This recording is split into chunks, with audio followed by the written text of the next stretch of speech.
Good evening. It's 5:31 on January 8th. I'd like to call to order this regularly scheduled Cuyahoga Falls Board of Education meeting. Ms. Stokoe, will you please call the roll? Ms. Coco? Aye. Mr. Here. Gomez?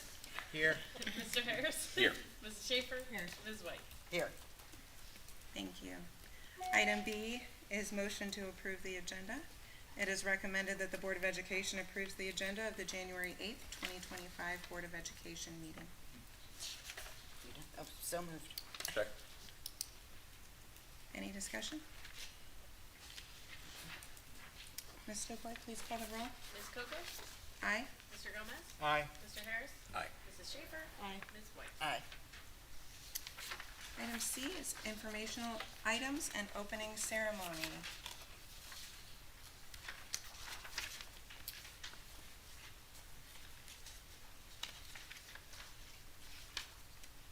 This meeting is a meeting of the Cuyahoga Falls Board of Education in public for the purpose of conducting the school district's business. It is not a public community meeting, although there are opportunities for public participation.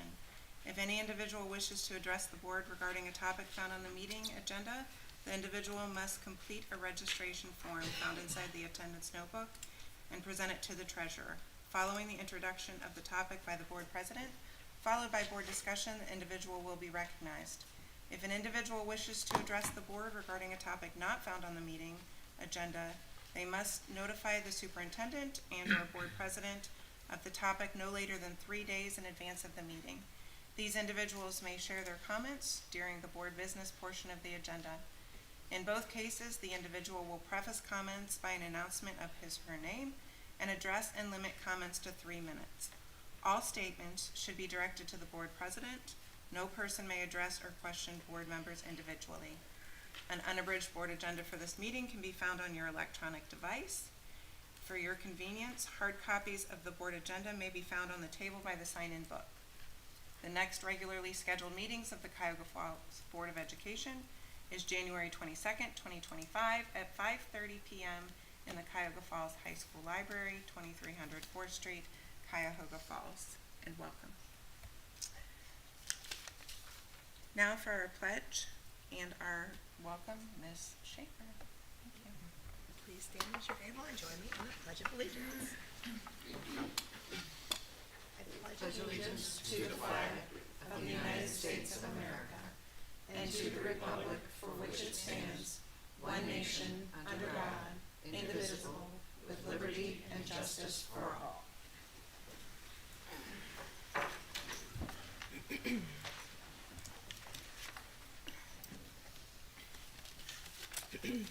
Welcome.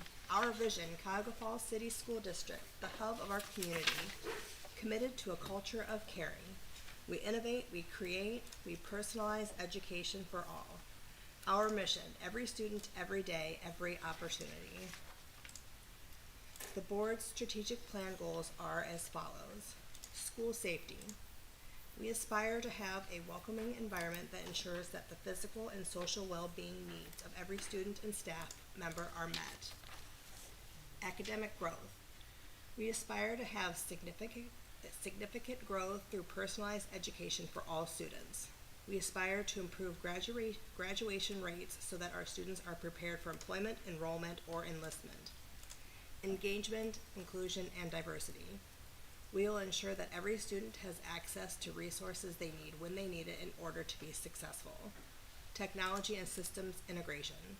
We aspire to create safe, secure, and efficient technology systems to support high-quality teaching, learning, and district operations. Thank you, Mrs. Schaefer. Item D is presentations.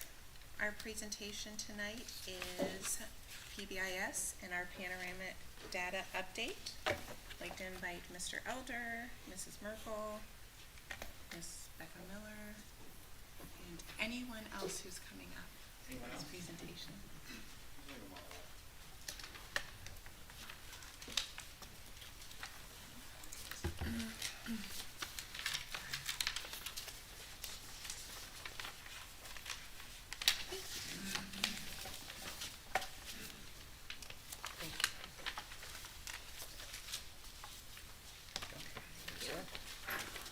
Appreciate it.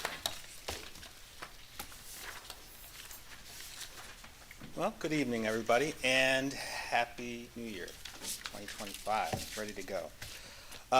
So on behalf of our Department of Student Services, thank you, Madam President. Congratulations. Thank you, Vice President, board members, and our cabinet folks over here. Thank you for allowing us to give you a little bit of update about what's going on in Student Services. So I know over the past several years you've heard updates from Mrs. Merkel about panorama data, attendance, and the health and wellness initiatives that have been going on in the district. Tonight you're going to hear those same updates, but what we wanted to do is to ensure that we have a discussion about the district educational initiatives and our social emotional learning initiatives and how those are one and the same for us, the way we see them. Our goal is to take what we're doing with our students in the area of social emotional needs and connect it with the academics so that we have well-rounded students. So Ms. Merkel will talk a little bit about the revamping of our PBIS, which is now our PBIS Plus, our Positive Behavior and Support, and how that connects to the multi-tiered system of support, MTSS. She will also discuss the results of our most recent Panorama survey with our students, and she will discuss the success in wellness programming.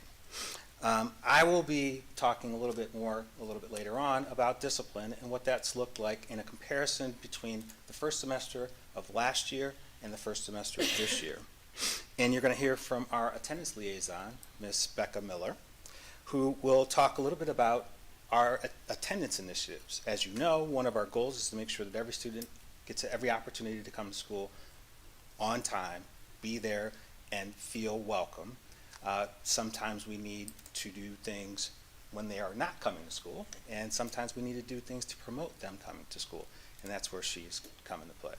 So you'll hear a little bit about that from her.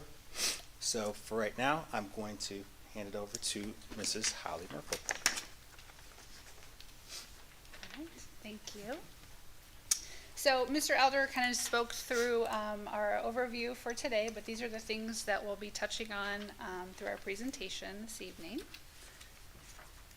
This next slide I have to give Mrs. Zeman credit for. She created this over the summer, and we've been kind of sprinkling this throughout the district this fall to really make sure that our staff have a good understanding of what MTSS is and what it isn't. It is not a replacement for RTI, and it is not just academic interventions, but it's really creating systems and supports to support that whole child, which includes academics, which includes behavior, as well as social emotional and attendance. So we've really been trying to coordinate and make sure that anytime I'm presenting or I'm doing data days or the literacy coaches are doing data days, we are sprinkling in this slide so that it's our staff are seeing it consistently. Okay, so you may have heard this PBIS Plus, and you may be thinking, what in the world is PBIS Plus? Again, I have to give Mrs. Zeman credit for this. As we were brainstorming this summer, just how do we bring the non-academic side of the house together with the academic side of the house, she came up with this idea of PBIS is already ingrained in our district. It's something our staff is already familiar with. Let's pull in attendance and SEL to the PBIS and call it PBIS Plus. We know new initiatives are hard for folks, but if we can weave it into something that we're already doing, hopefully we'll have some more success with that. So that is sort of what PBIS Plus means in our district.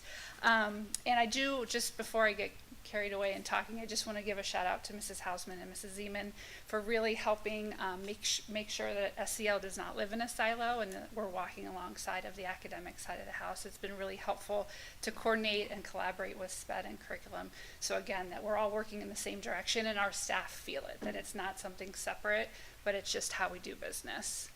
I have a question on the umbrella slide. Yep. So we have on the left is like the different pieces that we have in the district, and then on the right are like what that entails.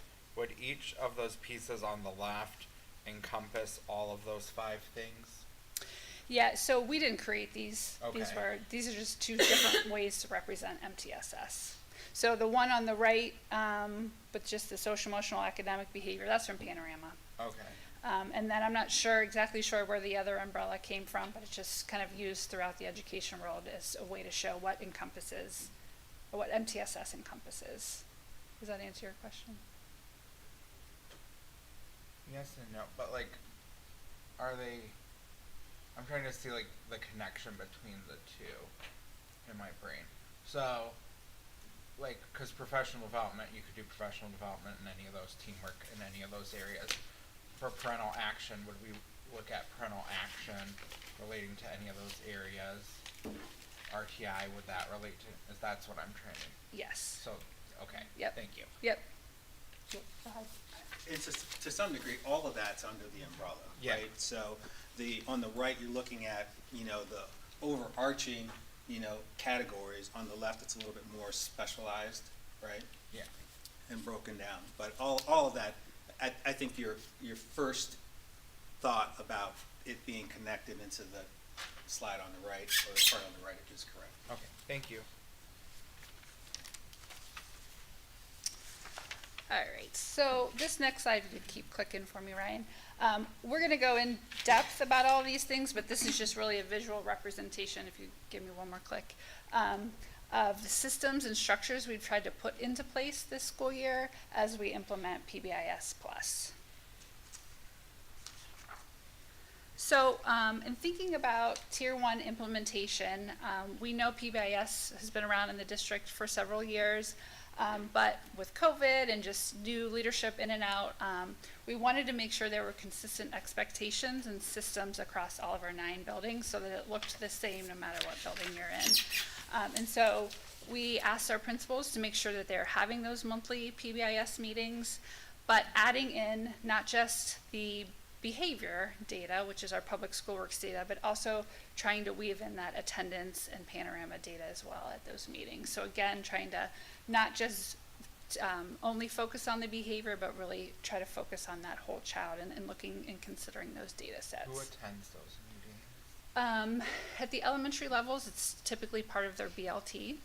And then at the secondary level, they have separate committees that meet. They're volunteered because they're not paid positions. And they meet during the school day. Thank you. Yep. For elementary, we were able to take it one step further. You likely have heard about the literacy data days that were implemented last year. And again, Mrs. Zeman and Mrs. Hausman were so gracious to help us meet the teachers and help really build their capacity around this topic through data days, PBIS plus data days. So this fall, we were able to meet with each grade level teaching team for an hour. We're hoping to expand that a little bit more into 2-hour meetings this spring. And we were able to do a couple things. First, we were able to analyze the 3 data sets that fall under that PBIS plus. And what was really nice about that is that we had been sharing this data out at DLTs, and kind of hoping BLTs would take it back and it would trickle down to the teachers. But this really was an opportunity for us to have rich conversations with teachers, for them to ask questions, and for us to dive into the data that really is impacting them day to day. So that was really a great opportunity to take a nice look at that data. The second part of the meeting was, okay, this is what the data is telling us, what do we do with it? So we were able to show them Rethink Ed, or as you all are aware, we're in year 2 of Rethink Ed. Year 1 was a heavy focus on getting our counselors acclimated and then pushing in for the lessons. Year 2, we're really trying to build our teachers' capacity to also be implementing that resource in their classrooms, and so it was a nice opportunity to demo it, to help them walk through the platform and see how they can tailor the resources in Rethink Ed to what the data is telling us. We also shared a First 5 resource, which seemed to be the favorite of the teachers, and then also the Panorama playbook as well, which is a part of what we purchased through Panorama. What's First 5? I was gonna ask that too. First 5 is, it's actually a free resource that it is sent out it lands in your inbox at 7 a.m. every day. It includes 9 activities, SEL activities, connection activities that you can do under 5 minutes. So it's a really nice way for teachers to integrate SEL in relationship building into their everyday classrooms. And So, if you look, searched first five, something that you sign up for, and then it comes to the email that you identify. So then it's just brief suggestions on things that you could do, and it's broken down by elementary and secondary, and so it provides the teachers or the instructors or anybody working with children, I know, some activities that they can do very simply to connect with kids. Is that something that teachers would be signing up for them individually? yes.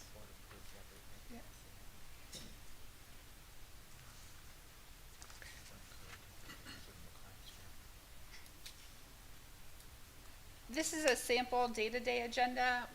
I know we have a lot to cover tonight, so I won't go too deeply into this, but just wanted you to have the opportunity to see what these day-to-day agendas look like. On the secondary level, we recognized that we had 3 buildings in which PBIS looked very different in each of those 3 buildings, but they'll be coming together in a year. And so we wanted to start really working on streamlining that and aligning that PBIS work now so that we're in a really good place in a year from now when we're all in one campus. So we partnered with SST8. Frank Gant has just been super helpful. And we started with just building a common understanding of Tier 1 PBIS. Do we all have the same understanding and common adult and student expectations across the 3 buildings? So we spent a great deal of time working on that and then kind of modeling how do you use this data to drive what's going on in your building. And through that work, we also identified a need to kind of develop a subcommittee that can do some of the legwork surrounding aligning the matrices. The good news is we have one single matrix for when we transition to the new building, so that was super exciting that we were able to combine the 3. And then we're also right now, in fact, we have a meeting tomorrow, we'll be working on a pacing guide and updating the lessons to reflect the updated matrix. So that's some of the work we've been doing at Tier 1. For secondary, at Tier 2 and Tier 3, we have asked all the buildings to develop care teams. Over the past couple of years, they developed sort of organically in many of our buildings, but we found them to be pretty effective and that buildings really felt like it was a good way to drive those supports for students in need of Tier 2 and Tier 3 intervention. So we asked all of our buildings to create a care team that meets at least twice a month, and it's comprised of the principal, school social worker, school counselor, school psychologist, and then Red Oak as needed when their clients are students that are going to be discussed, and then other staff as appropriate. So maybe a classroom teacher, NIS, school nurse if there's medical issues going on. And so they meet, like I said, twice a month at least. Some buildings do it every week because they find it to be just a great way to coordinate care. And they look at the data and they put interventions in place and kind of progress monitor. So the buildings, in full transparency, the buildings are in much different places in terms of how this looks, but we've just asked, just hold the meetings this year and we'll just refine it, and each year we know it'll get better. So that's where we're at with care teams. I have a question. With them being in, like you said, such different places, how's that gonna work in January, like a year from now when they're in one place? Yep. So that's a great question. I think the middle schools will likely come together and then the high school will remain their own. Do you think that they'll make enough progress in a year to be able to make that? I do. I think the Okay. middle schools, it's really the elementaries, 6 of them, they're just in a wide range of where they're at in the process. Trust your judgment. So Yeah. if you feel good about it, I do. feel good about And it. remember, there's a shared counselor between the Yeah. middle schools, Yes. and so, Yeah. yeah, I think we'll be in a good place. But good question. All right. So I know really what you wanted to hear about was the panorama, but we wanted to give you a background of the systems that we're trying to put in place to address what this data is telling us. So you have seen this next slide a million times, but for anybody that's listening, a reminder that the Panorama Student Survey is 28 or 30 questions. Yeah. And it focuses on these 5 domains that are most closely aligned to the Ohio SEL standards. Before we dive into the results, I did want to just highlight that there were some significant updates that Panorama made this summer. The most important is that they simplified the vocabulary. This was something we heard, feedback we heard from our teachers, that they just really felt like maybe the students were accurately reporting because they didn't understand the language wasn't developmentally appropriate, and apparently Panorama heard that across the country because they'd made significant updates. They reworded, and they also shortened the time frame. So for example, previously it might say, in the past 30 days, how often did you feel sad? Well, we know as adults that's hard to answer that, let alone an elementary student or even a high school student. So they changed that to just a week. So the idea is that the results we're seeing now should be a more accurate reflection of how our students are really thinking and feeling. And so with that, and they've been warning us since the summer that there would likely be a drop in our scores. So these are examples of nationally, when they look at just all of the results, how scores have dropped in these 2 domains. So I put this out here just to show an example of when we see a couple drops for our district, we shouldn't be too alarmed because they are saying essentially the changes were so significant, this is almost like a new baseline for us. And so when we compare even last spring to this fall, it's not really comparing apples to apples. So these are the results that you're typically used to seeing, and I'm going to show a new enhanced version of how Panorama's encouraging us to report out. But since you're used to seeing this, I wanted to just highlight this for some consistency. These are the results for students reporting favorably. So again, that 5-point Likert scale. This is the percentage of students that rated themselves a 4 or a 5. The problem with this scoring is, and again, we heard this from our staff and apparently across the country, Panorama heard it as well, is it's hard to take action on this. 39% reporting themselves favorably for emotion regulation. Is that good? Is that bad? Is that developmentally appropriate? It was just really hard to kind of gauge that. So what they did is they normed all of the questions and all of the domains to give us that perspective. So now when we look at the results, we'll go back to emotion regulation because that was the example I used on the last slide. We can see it's no longer percentage favorably, it's percentage of students that are above that national norm. So our students in dark blue rated themselves significantly higher than the national average. Our students in the light blue rated themselves in that average range, and then our students in the red rated themselves below that national average. So it really helps us gauge how our students compare to same age peers across the country to help us kind of gauge what are some areas we really need to target. And really what we would want, thinking about that tiered model and the MTSS, we would want all of these to equal 80. So we would want the blues together to equal 80% because that means that 80% of our students are responding to tier 1.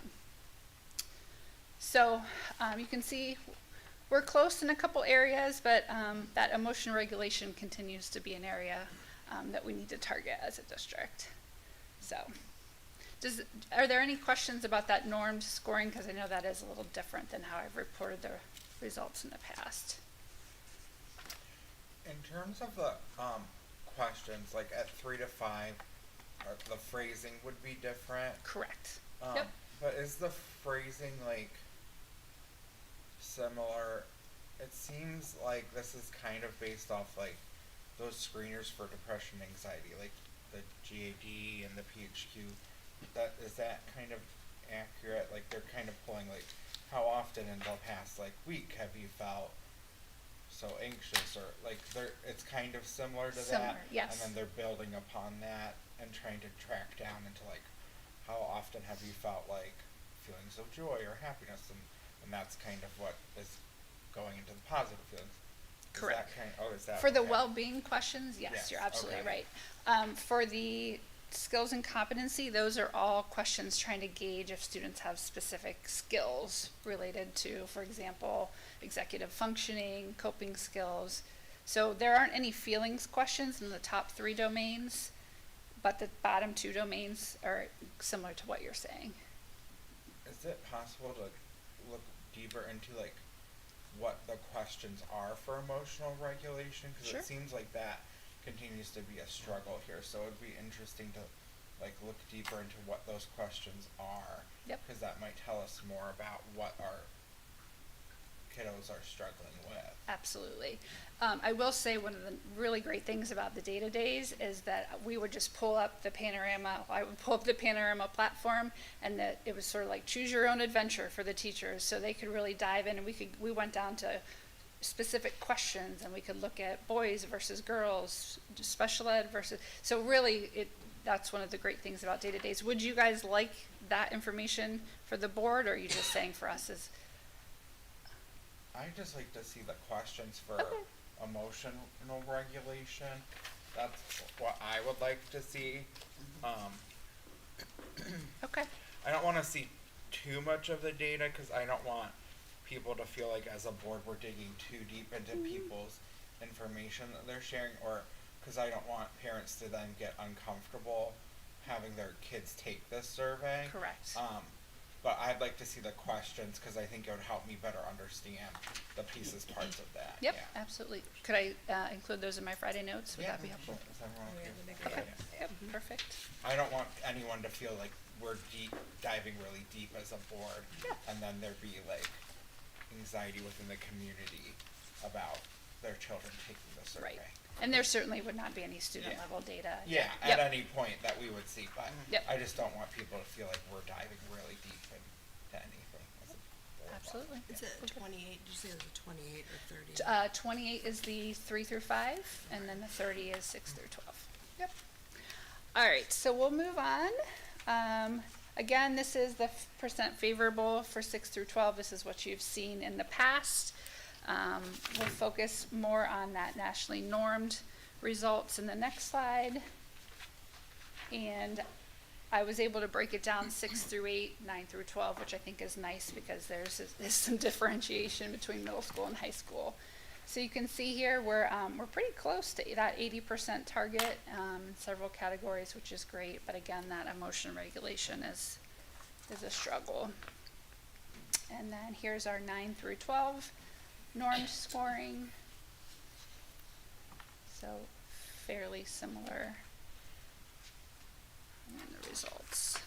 And then could we get those emotional regulation questions and then the challenging feeling questions? Please? Sure. Yeah, since Yep. those 9-12 challenging feeling. Yep. Sorry. And are you looking Yeah, for it's- just the questions, or you want the results too? Just the questions, because I think the overall results, yeah, we have. Okay.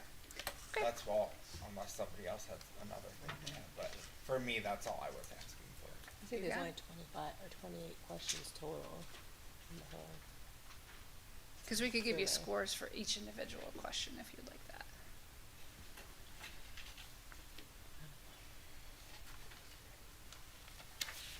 I was just I don't asking think- for the question, that Just- if another board member needs different information for it's okay. them, they could make Yeah. that request. I'm not trying to stop a board member from making a request.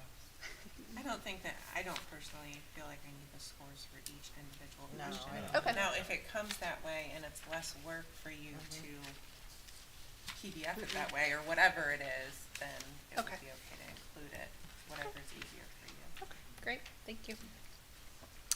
All right, and then just kind of an overall summary for Panorama.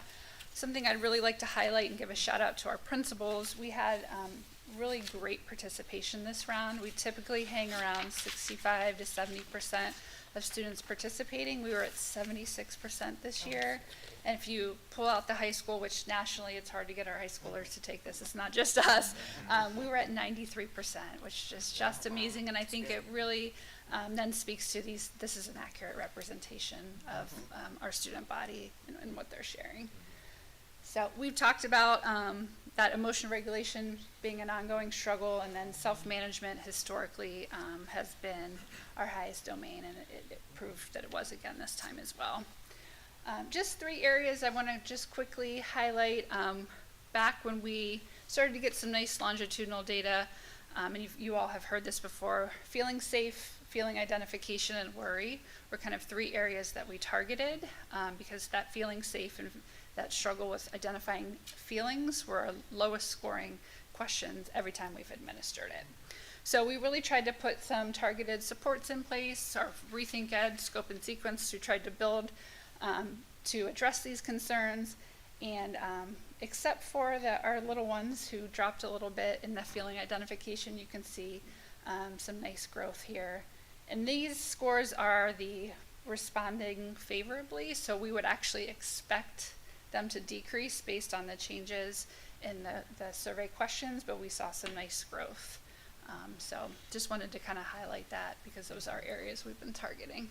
Is the feeling safe specific to school or just all of life? Yep, all of life. It's Okay. very vague. Yep. Okay. Yep. So, and then the last piece I'll just highlight, I know the board in the past has asked for cohort data, and so I did put that together for cohorts 25 through, what are our 3rd graders? 33.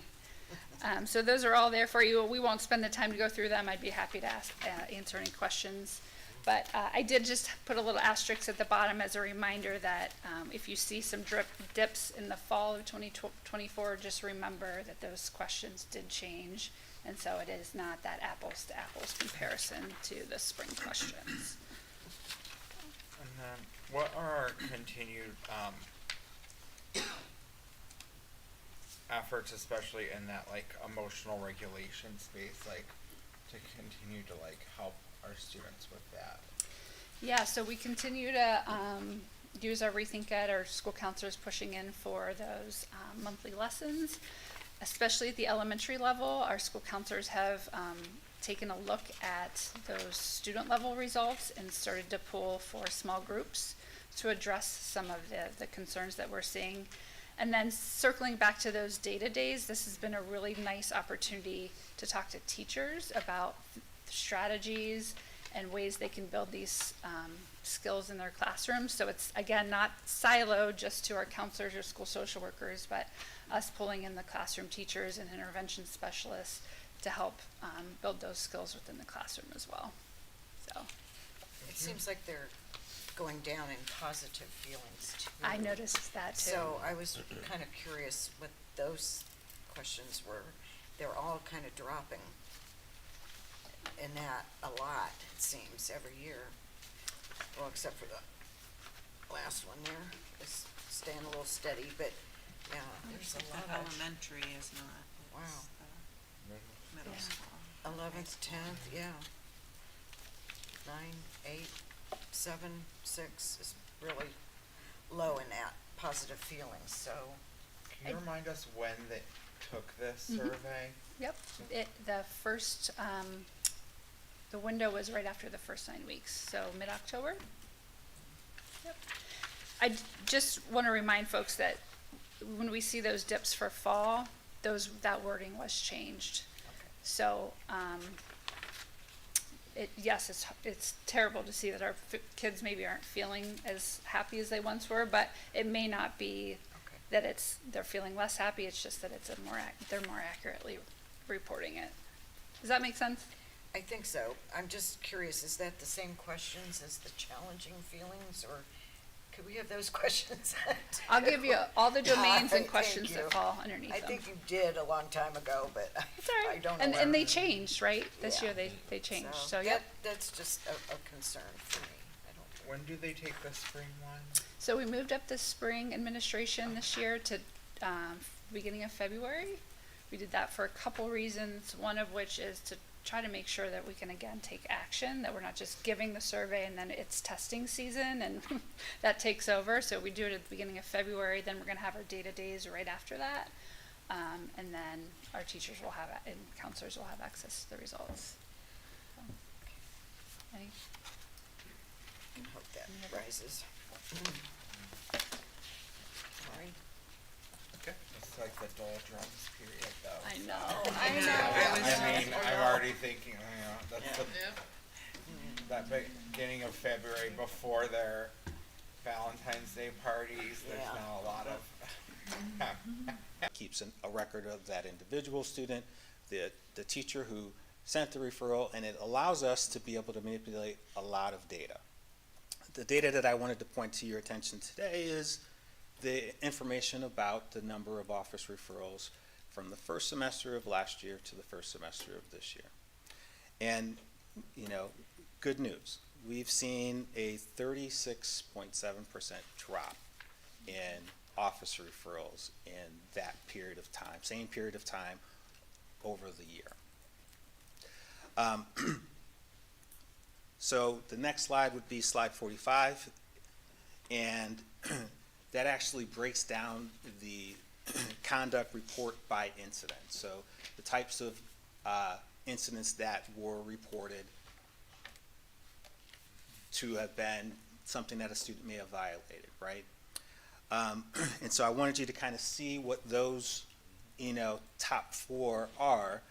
The top 2 have pretty much stayed the same, but you still see a significant difference in the number of instances of individuals who have been referred to the office for disruption of school and fighting. The thing with the other 2, disrespectful, defiant behavior, degrading acts, or disobedience, some of that may be also wrapped up in the actions in the first 2. What I noticed is the disruption of school decrease. It really is on the reporter. What's a disruption of school? Just the same as the disrespectful and defiant behavior. So what may be disrespectful to me may not be disrespectful to you, and so I think there's something for us to learn just by looking at this data. And this is something that when they're doing the day-to-days and principals having discussions with their care teams, that they're actually able to review as well. Next slide, please. Do you think having the cell phone policy helped this year with discipline? Here, you want to? No, I'm just kidding. Shh, hold on, that's coming a little bit. It's coming real soon. Trust me. So, typically speaking, in schools, we're going to call your mother. Have a seat in the corner. Lunch detention, recess detention, after-school detention. These are the top 5 consequences that have been issued over the last couple of years. The thing that I really wanted to kind of point out is the difference in the number of instances that we have had children out of school or receiving a consequence for anything. And so you see ISS is in-school suspension, down 31.8% from last year. Out-of-school suspension, the OSS, is down almost 40%. The recommendations for expulsion, which doesn't necessarily mean the superintendent makes the determination that the student is going to be expelled, that's down 63%. Where students that have been expelled in that same period of time, down 76%.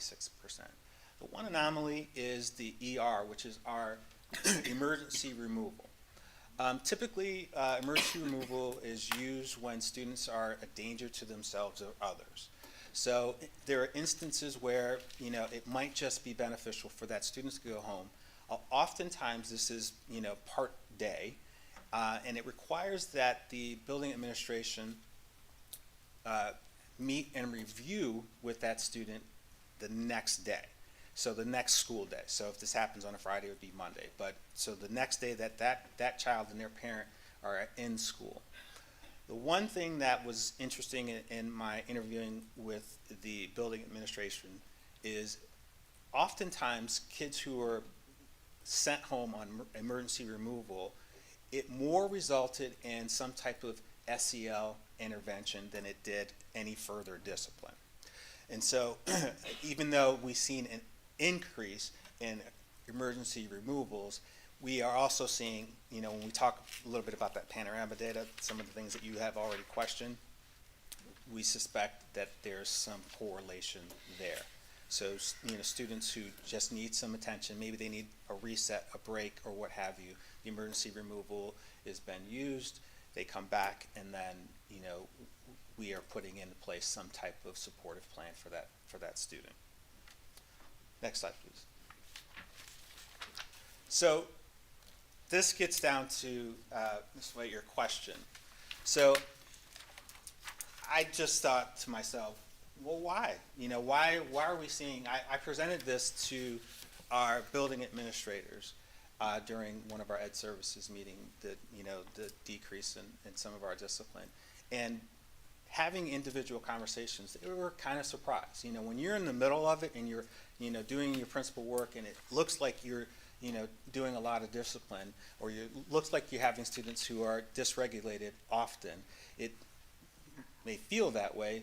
A lot of them were surprised and shocked at the actual numbers and their actual numbers that I shared with them. Some of them were pleasantly surprised. Some of them were like, oh, I thought it was more.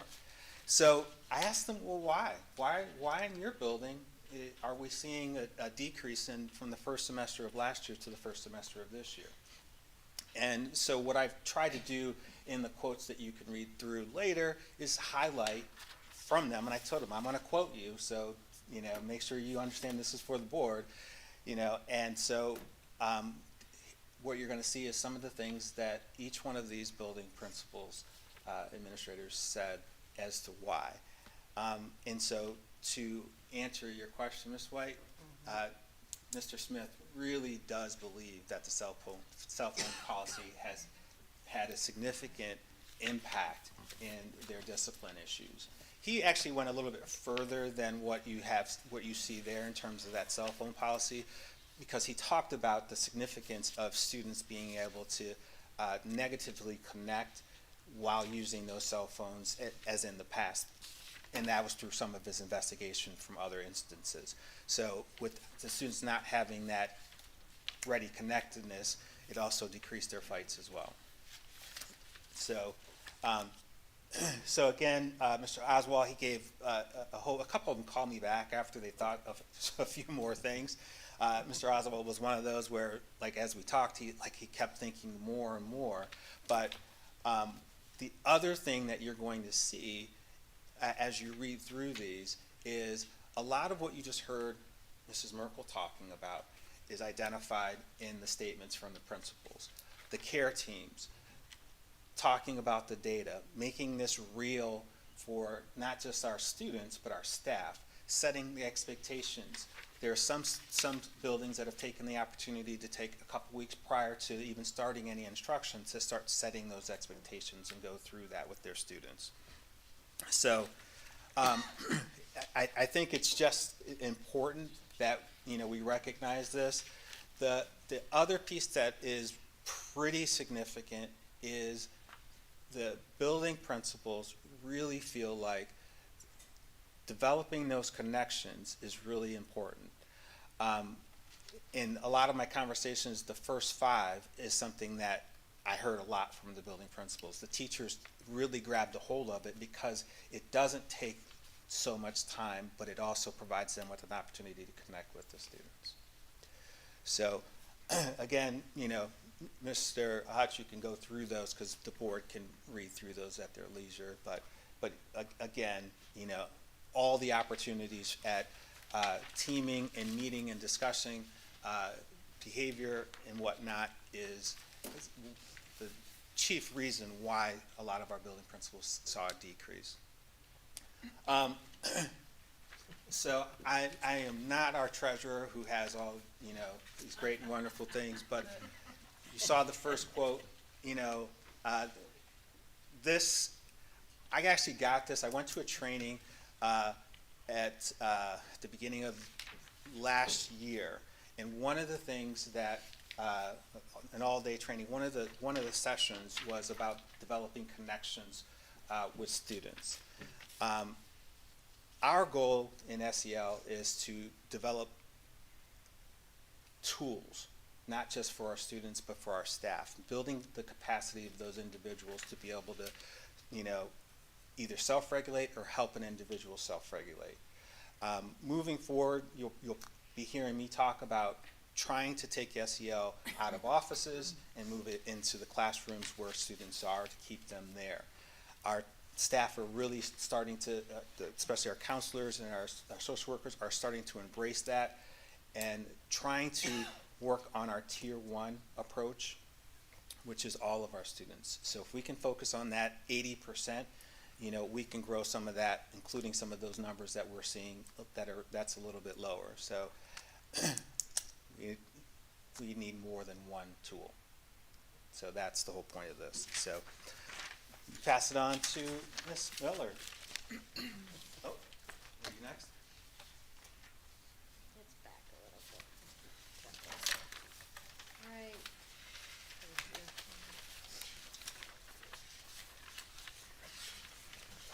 There's just a few pictures of our stay in the game this year so far. Here's a quick review on our different kinds of absenteeism. So our chronic is what's counted on the state report card. That's when a kid misses more than 10% of school for any reason. So that's excused, medically excused, unexcused, or suspension. And then our excessive and habitual is our Ohio attendance laws. So that's House Bill 410. And habitual truancy is what's going to trigger an attendance intervention plan being needed. Here's a quick trend of our chronic absenteeism for the last 6 years. 24 to 25 is up until December of 24. Once we finish out the year, I'll update it. So we are going in a very good direction. Our chronic absenteeism number is fluid, though. It can change throughout the year as kids withdraw or kids improve in attendance. It can get a little lower, hopefully. And then our chronic, absenteeism data does come from our attendance dashboard. This is a quick snapshot of what it looks like. The dashboard was created by Mindy Geschke at the ESC of Northeast Ohio. Mindy updates this dashboard with data that we provide her every 2 weeks. So a lot of the staff use it during their care teams. It's nice to use because you can really analyze the data. On the right-hand side, you can see that you can make different selections. So you can go by school, grade, race, gender, students with disabilities, and then if you do dig deeper, you can go by individual student. It also allows us to see who's improving and then who's worsening in attendance. Here's a little other snapshot of our chronic absenteeism. So ironically, both numbers as of December of 23 and 24 are exactly the same. I did do the math a few times just to make sure I wasn't wrong in that. But even though our chronic absenteeism did go up by 0.6 percentage points, our enrollment did drop. So that is why it increased even though we have the same exact number. And here's a little snapshot of our House Bill 410. Last year we pulled House Bill 410 4 times in the whole school year. This year we're pulling it monthly, and it seems to really be helping. Staff find it a lot easier to navigate. Secretaries who have to send all the letters home find it a lot easier and less time consuming. So you can see our habitual dropped from 355 to 229, which is pretty impressive. So we're really happy with pulling it more frequently. Our numbers do include students that met these thresholds based on being on vacation or students that have withdrawn, but I did want to include them just because they did hit the threshold while they were attending here. And it's about 60 of those out of the 229 that have withdrawn or met it just from being on vacation and do have no other attendance concerns. So far, our tier 1 interventions that we're doing for attendance, we developed a core attendance team of 3 principals, myself, and we do attend an attendance leaders PLC at the ESC of Northeast Ohio. I distribute weekly data to the schools on attendance. Some of them is a little different from others. It depends on what works best for them and how they can best analyze and use it in each of their buildings. We're doing a lot of positive messaging campaigns. We have different bulletin boards in the school, different campaigns each school is doing on their own, social media posting. And then this year I started doing secretary professional development. They're the ones that enter our attendance. So really our accuracy depends on them and being able to enter it. So I've been able to be a lot more available to them with questions, and I think they found it PD very helpful. So that will continue. And then our most exciting part of attendance is obviously our Stay in the Game campaign. So here's a few snapshots. So far, we've been doing monthly attendance awards. Kids are chosen if they've missed less than 10% of school, so they're not chronically absent. They get award, a t-shirt. In our elementary, we've had donations from Texas Roadhouse for a free meal for a kid, which has been really nice. We've been doing different attendance activities. You can see a picture of a student signing an attendance pledge in the beginning of the year. We've had spirit weeks, and we've been very lucky in that we've been able to give away 41 tickets to students and families this year, over 5 games. And then in August, we were able to send 10 staff to a game. And our very exciting highlight is we were able to have a second half kickoff kid on December 29th at the Browns versus Dolphins game. This is Ethan Hargrove. He attends Bullock. He was chosen due to his impeccable attendance, great grades, and he is a great example of Black Tiger pride. He was able to high-five a lot of the players, including Myles Garrett and Joel Bitonio, and he said it was a blessing for him to go with his family, as he's never been to a Browns game but always wanted to go to one. And I asked him why school's important, and he said school's important to him so he can learn, have fun. He wants to go to college for football, which that was a great experience, receive a good education, and most importantly, be a good and kind person. So it was very well worth it and a wonderful experience for him.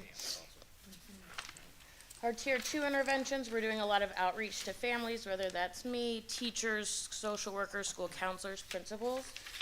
We have check-ins with our school counselors and social workers. We're working really hard to link our families to any resources they need that might be the obstacle as to why they're not attending, whether that's transportation, food, our wonderful Black Tiger Family Center, whatever we can do to help them, we will connect them with.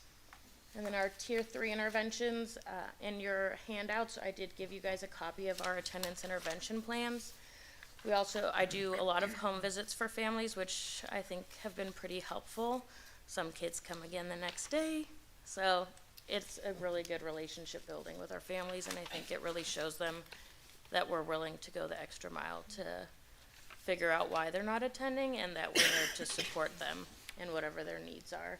We also have our Cuyahoga Falls Police Diversion Services referral, and then from there, the next step would be our Summit County Juvenile Court truancy filings. And our What's Next, we're continuing to grow our Stay in the Game campaign. On the right, you can see this is our new 2025 attendance pledge that we'll be doing this week and next week in the schools. The kids' names will get put into a raffle in each school, and we'll be giving out some attendance incentives from Stay in the Game. February, because we have such good things to say about February, we'll be doing a postcard campaign for schools to write encouraging letters home for kids that are missing or kids that are doing really well, to continue to bring them in. I'm starting attendance liaison office hours in our elementary schools tomorrow. This grew out of feedback from our data days. So we're doing 6 over the next 2 weeks. I'm there for an hour and a half, and they've set aside an area for me to be so staff can come and ask questions, either general attendance questions or case specific, and then I've given them all my contact information in case they can't make it during that time. We're hoping from there to take that into the secondary schools and then hopefully make it an ongoing office hours in the schools. And then continue to develop attendance resources. So also included is your little a handout I made on attendance messaging. Sometimes reaching out about attendance can be scary or awkward. So I just made a handout that can help staff navigate what to say, what to avoid to say, to really also focus on our whole child, because sometimes the academics isn't always what's going to bring our students in, but to focus on all that school has to offer. And that is where we're at. Thank you. Do you have any questions? Yeah, I have one question. On slide 35, the truancy filings, Mm-hmm. in December of '23, there were only 5, but December '24, there are 11. Can I chime in there, if I could? Sure, Um, I just wondered why. No, I wanted to point something out, regarding that. I was just waiting I had 2 comments I wanted to add. That was one of them, Ms. White. Okay. One of the things I've talked to Mr. Elder about when I did ask about the filings, because when I'm in the schools and just talking with either teachers or principals, every so often cases will come up of children that have not been in school or whatever, and my antennas go up, and I come back and I do a little digging. And what I found is that, to my satisfaction, frankly, I didn't feel like we were filing enough. And I'm not trying to make this punitive for families, but I wanted to be a little bit more aggressive, so I've sort of passed that message to Mr. Elder. But what we find in, not so much just filing, again, as a punitive means, but there's typically more behind. You find out more when you dig a little bit of why children are missing school. There's more to it than just a child not coming to school. And so our real, not only just a message that we're trying to send, but a way to help is, how can we help these families? What is going on that we can kind of intervene with? So, but I have asked to kind of take a little bit of more of an aggressive approach of the really noticeable, egregious type of number of absences, because I'm frankly concerned about those children. And And I- might I add to Okay. that, so we've been meeting with Summit County Juvenile Court. Ms. Miller has had a relationship with where she came from, so we've had some discussion with them. They did a professional development around truancy for the county, but one of the things that they actually started to reiterate also was making those filings a little earlier. House Bill 410 sets some parameters that you have to go through a period of time before you then go through the filing of truancy or making a call to CSB. Summit County has shrunk that down so that we don't have to wait until 61 days after the start of an absence intervention plan to start that process. So that will also allow us to increase the number of filings because we don't have to wait so long. And the reason being is that what would end up happening is you would get the individual that go through the absence intervention plan, maybe have some success, and then the team decides to do that filing. That happens in the spring. By the time everything gets to court, we're back in school again. And so trying to make those filings happen a little bit earlier, allows for the court to be able to provide some of the support that they would also do. And the court isn't looking at it punitively either, because they'll be making referrals to their family center as well. So, there's a lot, that particular action will trigger if, so some of the stuff that this court will do, if we can do that ahead of time, we'd rather see that done within the resources that we have at the school before getting them to the court system. I'd also like to say, we do try to do a lot. I came from juvenile court. My job was on the other side. We also know the more times a child touches the justice system, the more likely they are to recidivate. So the more likely they are to come back to that justice system. So I do really try to do everything in my power to keep them from going there. When we do refer, it is for diversion, so it's not going in front of a magistrate. So it's really the same thing as CFPD diversion, just at the court level of our county.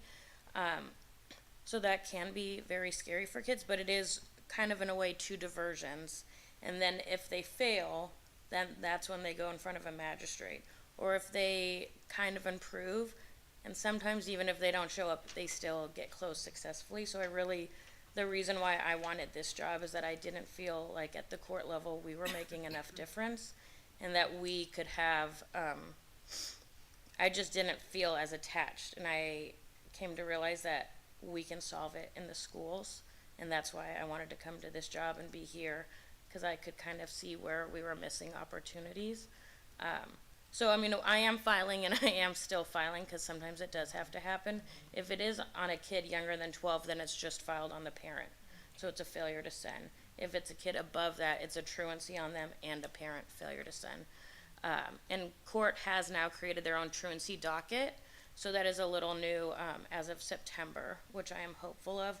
Once your case goes official in front of your magistrate, you will be assigned a separate caseworker, and it's a magistrate that's assigned to that docket. So it's a little more intensive, which I think could be helpful if our cases hopefully never get there, but if they do have a lot more support.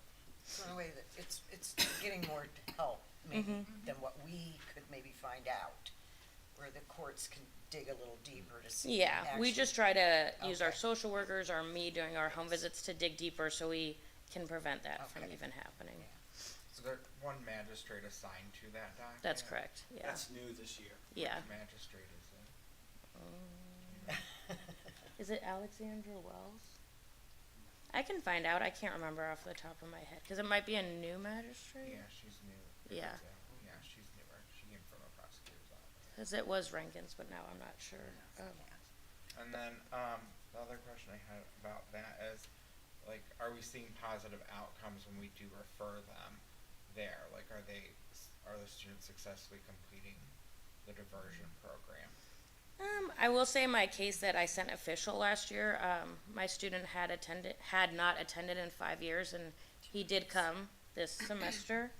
We are kind of trailing off a little bit, but that is also to be expected of someone that hasn't attended in 5 years. So there's been a lot of progress with that family, with me working very closely with the court. I think diversion isn't always beneficial. Sometimes it is. Families sometimes find that like outside person, that's not us as the school district, to be helpful. And they do link up to different resources. Court offers the parenting project, which the diversion pushes really hard, which is a great program, and you get a gift card as a parent for completing it. So I think there are a little different aspects. And I think it's really just a case-by-case basis on if it's successful or not. When they're in diversion, are they monitoring their attendance, like they're asking you to submit? Yeah, so the attendance case reports? manager should be doing either home visits, school visits, or community visits, whatever is best for the family and what they want. And then they ask the point of contact, so some of them I'm listed as, some of it I've put the principal or the school social worker. They'll send them updates as far as like behavior, attendance, and sometimes assignments depending on where the student was when they were referred grade-wise. And then, what all does diversion entail for the student? So the student comes in, and if it's just the parent, then it would be a session with them. If it's both, then they both attend. It normally lasts 3 to 6 months, depending on the student. It is JFS funded, so I don't believe it goes over a year unless it's really necessary. But they just try to get them to a point that shows improvement. So they normally try to meet with them once a month. They'll stay in contact with the family, with the youth at the school. I think is their best option, so they can see both sides of everything. But also the family can come back into the court and meet there as well. So they just try to monitor. They reach out to the school, get records, also talk to that school social worker. If the family needs hooked up with therapy or counseling, they'll do that. So they do work really hard to hook them up also with whatever resources are necessary, and bring everyone to the table so everyone's on the same page. I have a meeting tomorrow with one of our probation officers. We're doing an attendance intervention plan, but it's helpful so then everybody knows what's happening and each group is on the same page with that student. So what are we, I guess, why don't they come to school? What is the It's a great question. bottom line? It sounds kind of stupid, but I guess that's what I don't know. What is it? What are the main things why they don't come? Is it transportation?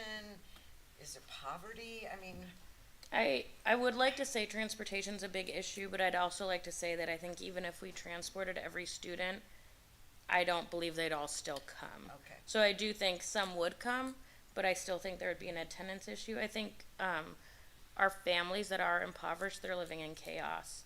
So and education is not what's most important in that day-to-day mentality of trying to get through and staying at home. Some of my kids, want to protect their parents from whatever they find to be threatening.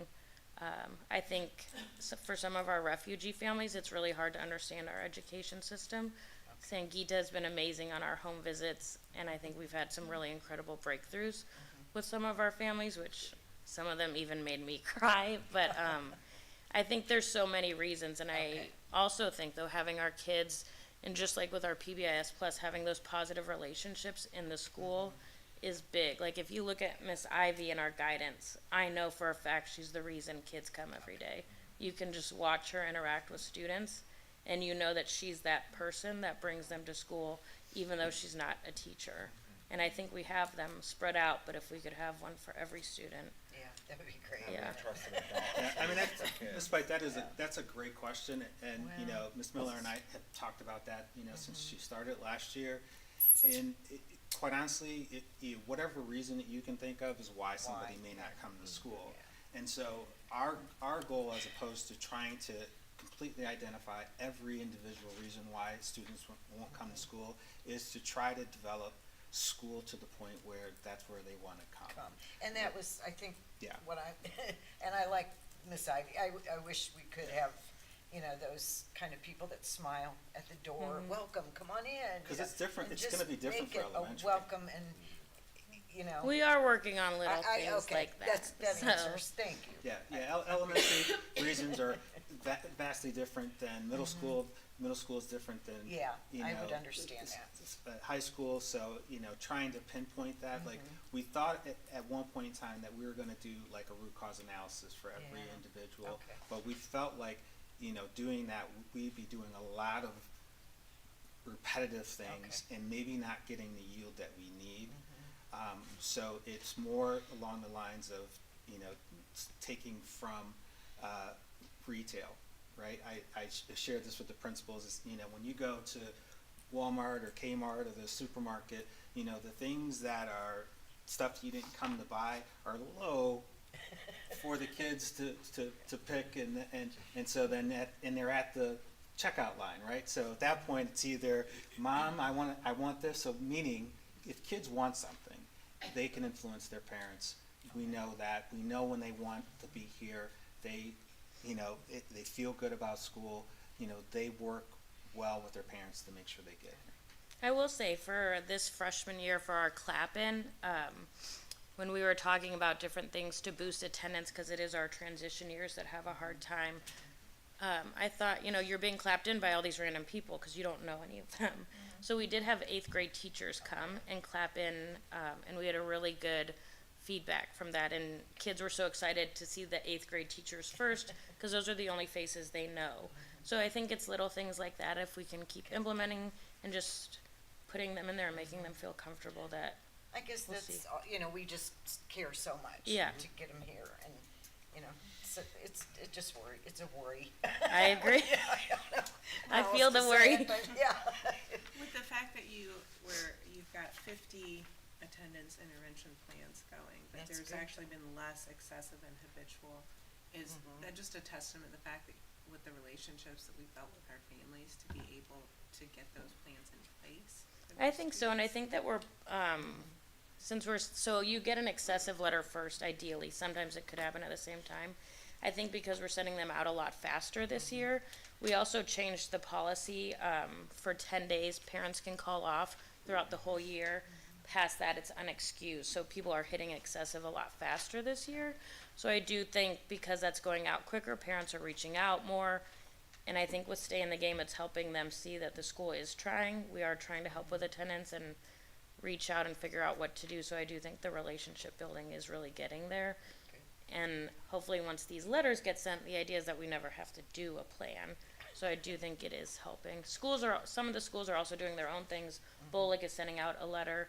So I do think, we're just paying a lot more attention and trying to be more consistent, which I think is really helpful. And parents, I don't wanna say we're laying down the law, but I think also when they see that we're filing, that does help them to say, oh, like there is a consequence.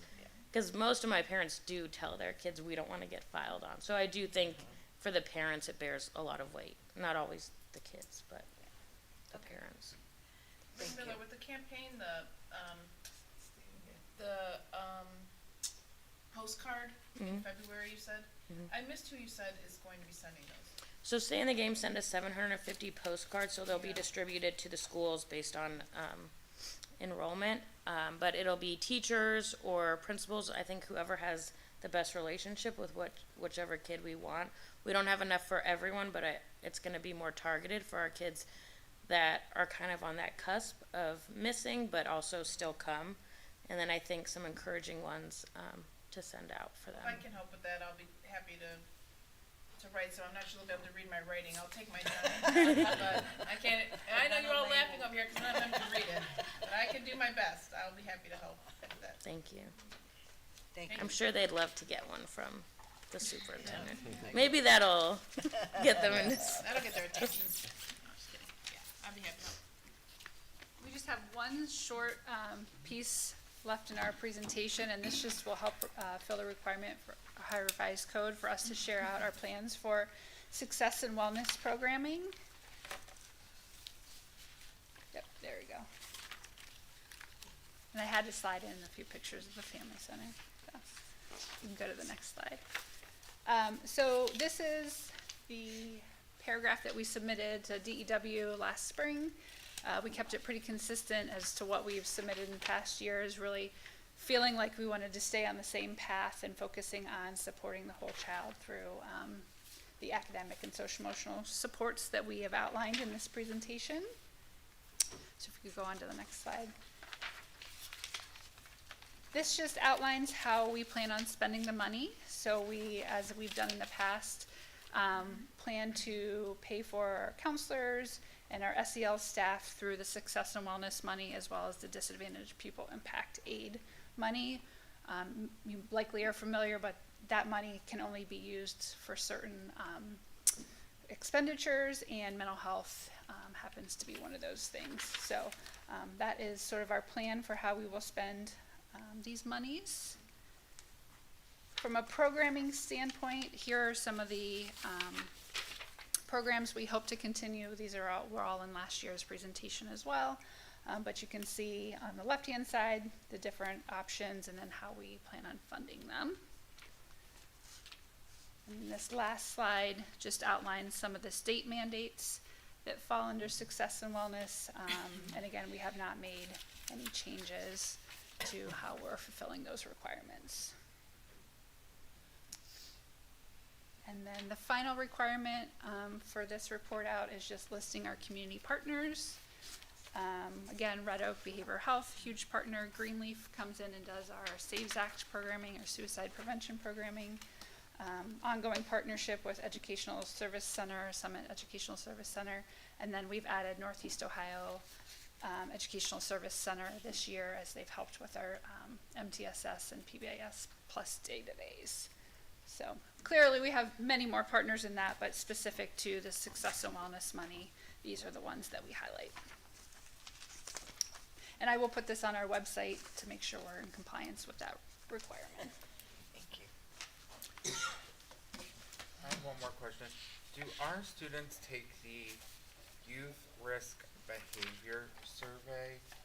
No, okay, because there was like a whole big thing that public health put out about that, and I was like, I don't know if our students take that or not. But Yeah, we had a conversation with Dr. Selico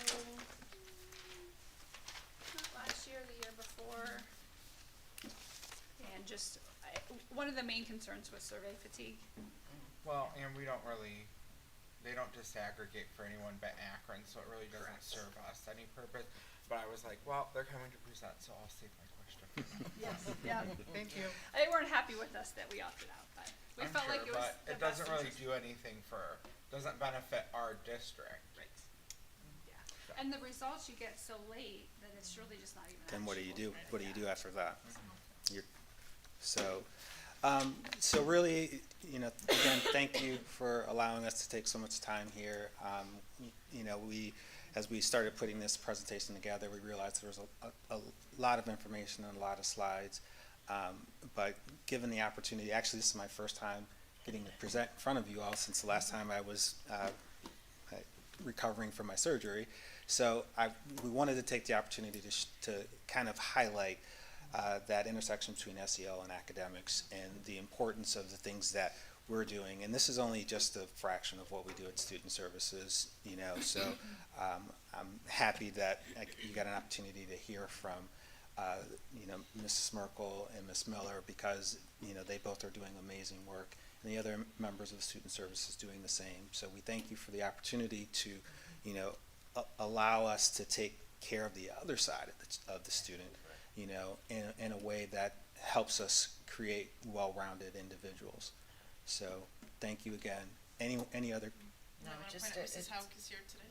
It's just Oh, a yes, very, very important part. videographer. So, So, yes, no, so that's why I mentioned student services. There's so many other things that student services do.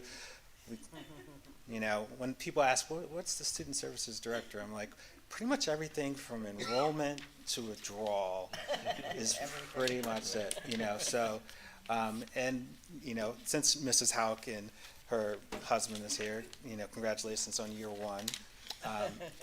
But we're coming into the time for enrollment, kindergarten and such, so this is gonna be a very busy time for her, so she's already getting ready, and prepared for that.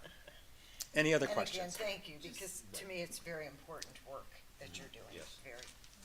Really appreciate the information. Oh, no, you're fine. No, I was just gonna say thank you, you know, to everyone, all the work, and the data is showing proof of the work, and everything that you do is paying off, and, you know, I have heard personal stories from parents of students who have had issues even for the past couple years with attendance and things like that, who have been thankful that they've had someone reach out and their students getting what they need and aren't chronically absent this year. So, you know, it's all connected, and we know that. We know that that whole child needs the support for them to be successful. So thank you all. I would say I get complaints from parents that we, enough with the attendance stuff already. I know that you want my kids in school. And I said, well, if everyone brought their kids to school, we wouldn't have to do so much. And then I talk about our chronic absenteeism numbers. And like, oh, well, I guess you have a point. But, so, the message is getting out. Yeah, a quick story to that point. I, as you know, I work with all the buildings on their one needs assessment and their one plan. So one of the buildings last year was looking at attendance as an area that they wanted to focus on this year until they got their data and realized, you know what, we have like 96% of our kids coming to school, so maybe we could focus on attendance in another way. And I thought that was just refreshing to hear, the fact that they were seeing growth, that they were anticipating attendance being something that they needed to focus on. What we talked about is that now you can focus on attendance in a different way. You don't necessarily have to leave that as a goal, but you can focus on it in a different way. And that's good to hear, that, you know, it grew that much in from this time last year till the time that, you know, it was time for us to submit our one plans, that they decided we don't, that's not an issue for us anymore. So. But now that Ms. Miller is doing secretary professional development, maybe she can link up with Ms. Stoikoy and get like maybe 10 minutes at your annual secretaries meeting that you host. That might be a good connection. Well, she and Mrs. You can- Hauk if are you wanna doing give her more PD than- for our secretaries, so, Yeah. That'd be a good link up to him. yeah. Hank, do you know Okay. that the schools individually have been celebrating successes and as far as office referrals and behavior and stuff in the newsletters that they're sending out to parents, which I think is very important, because we have had kind of gotten a bad rap in the past in some of those issues, and so it's nice to see that that's going out to our families and making our families feel good about sending their kids to school. So, Thank you. thank you. Thank you. So much.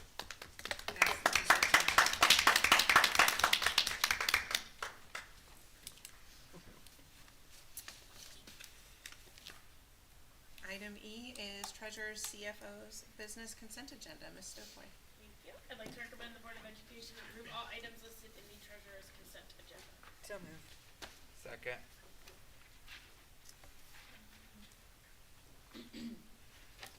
Just a couple things, on here. We have the minutes from last time, the alternative tax budget. I did wanna let you know that I noticed that like midday today, earlier this morning, that like a page was cut off of the like it was done, but when I created the PDF, it was not part of like the printable area, so I redid it. It's just, part of that information on the, what page is it? I think it's page statement of fund activity, so Schedule 3. So it's just kind of all of those other ones, what we do. It had the first page, but then it didn't have that second page where, it lists some of our other funds, just so you're aware. Good thing I looked at it today. This is something that's required each year. It's due by January 20th to the Summit County Budget Commission, and this is how they create our certificate of estimated resources for next fiscal year. And we get those in February usually. So the only other one is the authorization of the local tax advance, which we also do each year. This is just a resolution approving Summit County to start advancing us some of our real estate funds instead of waiting to get them all in one lump sum. They do cyclical advancements on a every couple week basis to us, so we get that money a little sooner than waiting till like the end of March or April. And last but not least, the donations. There are a number of them. So always thankful, a lot of them to the Resource Center and a lot of them to, for things over the holidays that we were able to help out with. So very much appreciated. Any questions or comments? Ms. Stokely, please call the roll. Mr. Gomez? Aye. Mr. Harris? Aye. Mrs. Schaefer? Aye. Ms. White? Aye. Ms. Coco? Aye. Item F is Treasurer CFO's business. Ms. Stokely. Thank you. I'd just like to congratulate you, Ms. Coco, and thank you, Mr. Gomez, for your time as president. The other thing that I wanted to mention is that Dr. Selico and I met right before break with DEW in regards to our written plan. I believe, Mr. Gomez, you received that notification as well of when they sent it. So now her and I have a few meetings like every other week set up with them to go over it. You're welcome. I forgot to thank you. And so we will be looking to approve that plan at the second meeting in February. We decided, cause he's gonna review things, in steps as we meet. And so then we should be able to get it to you guys kind of in totality, by that first meeting in February and give you some time just to, Who are you meeting with Chris Wright, who used to be at Portage Lakes Career Center as the treasurer, Okay. and then he just came. Because the ESC went to Porch Lakes.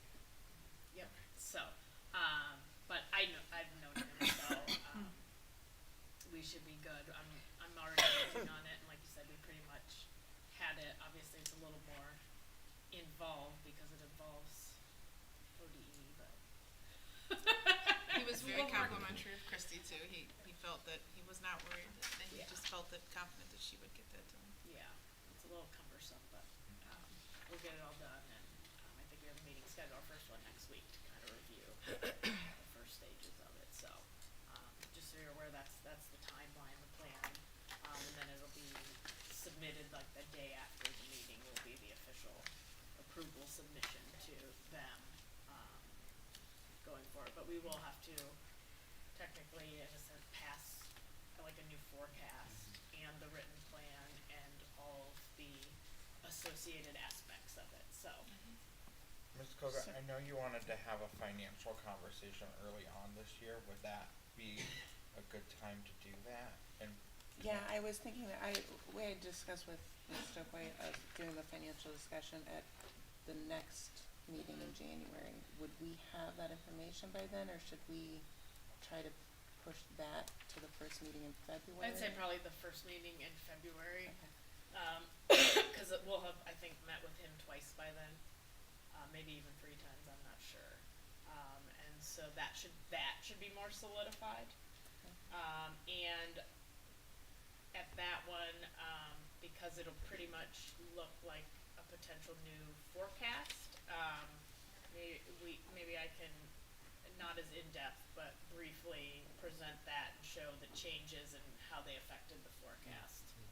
which would be part of what we wanted Yes. with our financial discussion. Yes, kind of those Anyways, what all that ifs, yeah, information, so, yeah. okay.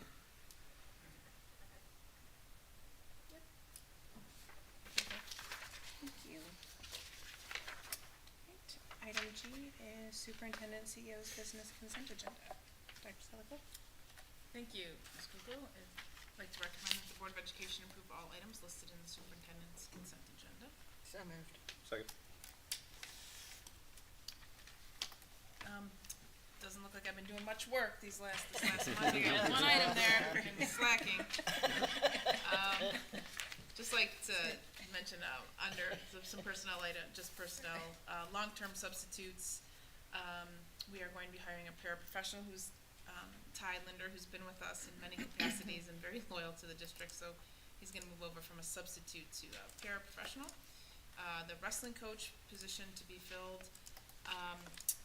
Some of you, or you may all recall, Roxanne Stenger was my administrative assistant prior to coming here, and then she filled in for Sandy Erb when I first arrived. And to fill part of our absences right now with Mary Rosen and Sandy, Roxanne has agreed to come in once a week and then do some work from home for Mrs. Hausman and Mr. Elder. She's extremely competent and will accomplish a lot, but she has a mother that she cares for, so she can't give us more than that, but she's willing to help us. So we have the rate there listed for her to come in and assist to get us through this time.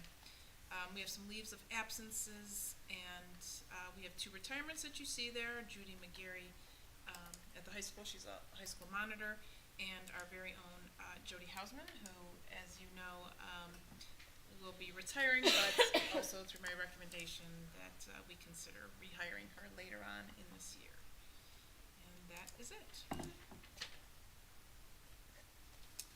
Thank you. Any questions or comments? I just wanna say, congratulations to Mr. Linder, and I think it's great that he's able to get a position at Price's while Yeah. working long-term He subs, loves so it, that yes. works out really well for him. So congratulations to him.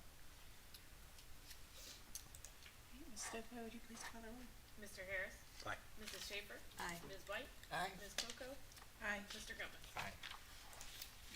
Item H, Superintendent CEO's Business. Dr. Selico? Thank you, Ms. Coco. To prove that I have been working, I'm going to share a few things that we have coming up. Not that you would doubt that. First, I want to echo Mrs. Stoikoy's comments. Congratulations to Ms. Coco, and heartfelt thank you to Mr. Gomez and all that you've done. Your guidance and working closely with you has been very helpful in my transition into the district. And I think Mrs. Coco said it with your attention to detail. My goodness, I can go on and on, but I won't. But amazing, and we do have a little something for you. But I wanted to ensure that that you were not going to be president again, so you will receive it at the next meeting. I wasn't gonna You accept don't want being to jump president. the I gun. wasn't gonna accept Oh, being you're gonna love president it. again. Mr. Jones picked it out for you. Yes, so if you love it, you can thank him. What was that? Yeah. No, he won't give those up. It's Diet Coke for life from McDonald's.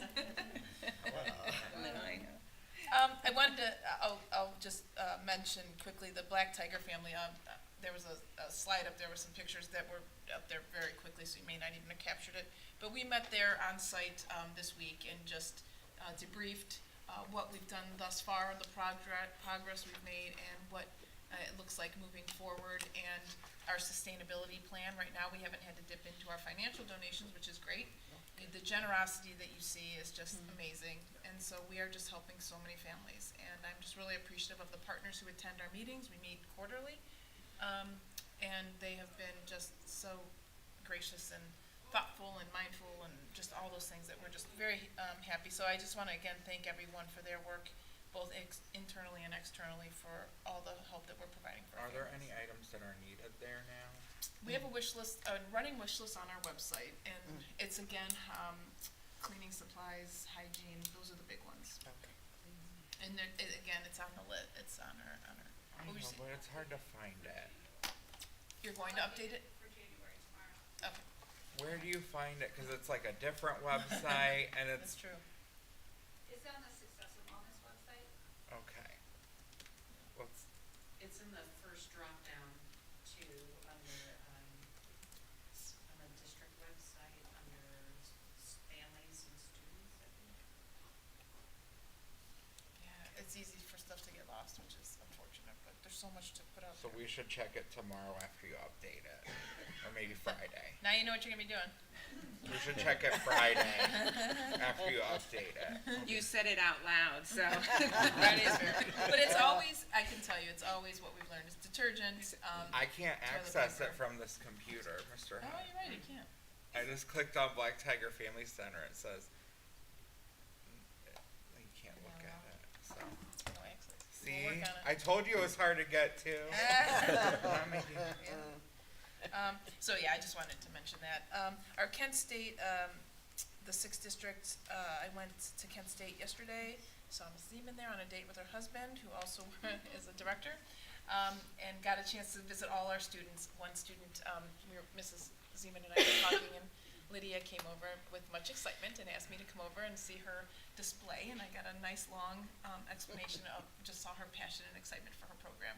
And she's at Stowe, she's our student but attends at Stowe, and she was very excited to share. But it was a great turnout. When I was in the first 45 minutes, there were 200 people that came. So I don't know what happened after I left, but it was well attended. So good work to the compact. We have a naming rights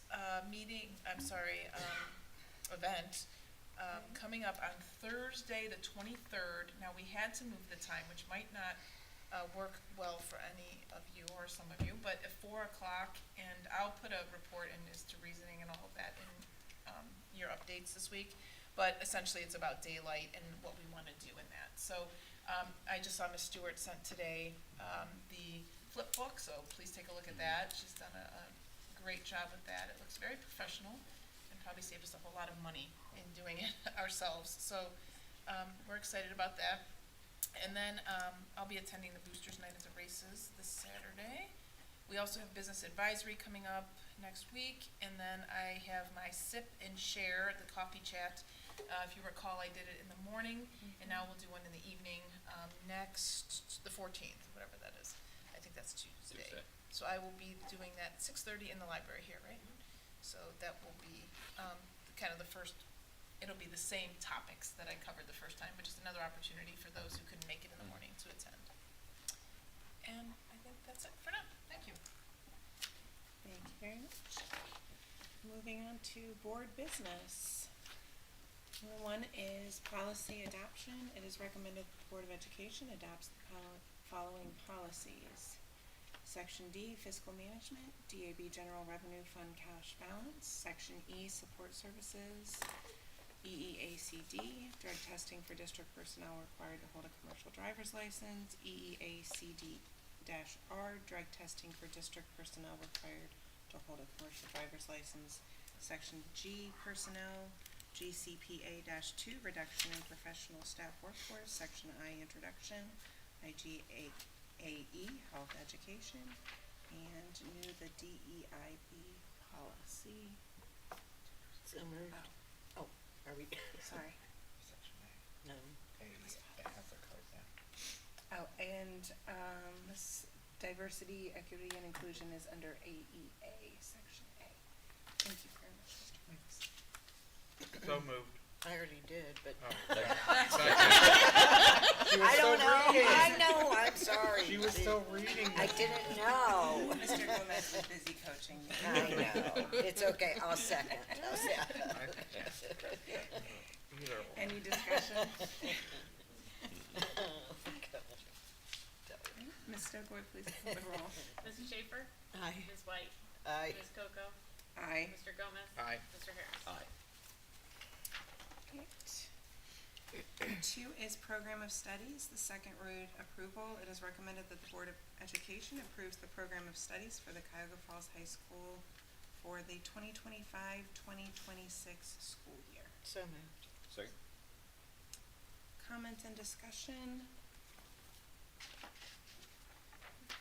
I know that we had taken Latin out of the program of studies right now. We are looking into the options for the couple students that has affected. One of those options may be partnering with Woodridge. They are having kind of the same issue with their students in Latin and the reduction in enrollment as well. And then we have other options as well for the students that are affected with that. So for the gifted, if, well, not the, but the honors diploma, they have to have 3 years or 2 and 2 years of a language. All right, so for the kids that were freshmen that didn't get into a foreign language because they weren't placed in either their first or second choice, so they managed to get into Latin 1 this year, so they can't, so they wouldn't be able to do that. They wouldn't have a chance even to go for that honor diploma then, because they'd only have 1 year in Latin, but then 2 in another one, if they get in. So, I guess, is there a way that we can say, okay, those kids that at least have Latin 1 and 2 years of another language could get the honors diploma? Is there a way that we could? Well, there are other pathways. I can let Mrs. Hausman talk about it. So if, unless they're relying solely on foreign language, but did you want to talk a little bit to that? They can miss one, right, of the things for honors. They can miss one of them. They would have their second in their senior year to get 3 years still of another language if they chose to do so. And they might have a better chance of getting in because they would be scheduling as a sophomore. But if they're sophomores saying now, they're sophomores they now. see, that's Yeah, because you they would couldn't have a get into chance. the foreign language of their choice, last year. So now they're in Latin 1 as a sophomore. That's the problem that I see, and I don't wanna hurt any child, so I just, I do think as the pool of students is so small and that Woodbridge is open to working with us, that I think between their needs and our needs, we can make that call. I think the unknown based on the survey is even the children themselves are not certain what they will pursue. Because they may not choose Latin if they wanna take another CCP course or AP course, or they're in band and they have to make choices because they're in band. So it's kind of one of those, we won't know the pathways for some of the children, even if we try to transfer all of it. Does that make sense? I mean, it does. I understand why we're doing this. But then again, how do they get to Woodridge? If they are in, like, marching band, what do they do?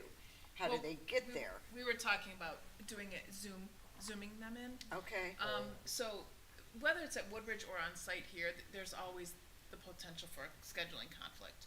But Sure. I did speak with the superintendent in Woodridge, and she is willing to take on our students. Well, now we may have to make an agreement, we may have a small fee to pay or price to, and I'm more than willing to do that.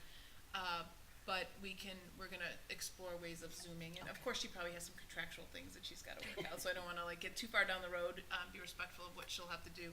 But that's one option. We do have, like you said, the CCP, at Kent. I think it's at Kent. Not Stark, I think it's Kent. But we also talked about if transportation is a barrier, perhaps we can send the van for students.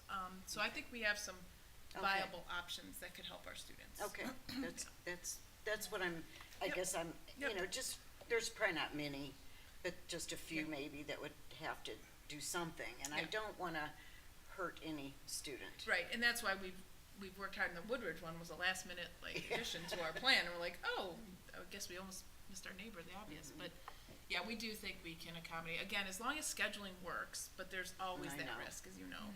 I so, know, there is. Yeah. And then the other thing, for the, this is just a question, I thought we, gave bus rides to the kids to the 6th district.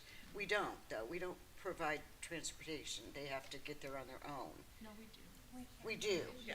Okay, cause For the somebody, compact. some Yeah. parent asked me, don't, they have to drive them, I said, no, I don't think so. Some children choose to. Well, yeah, but But we do, Is that parent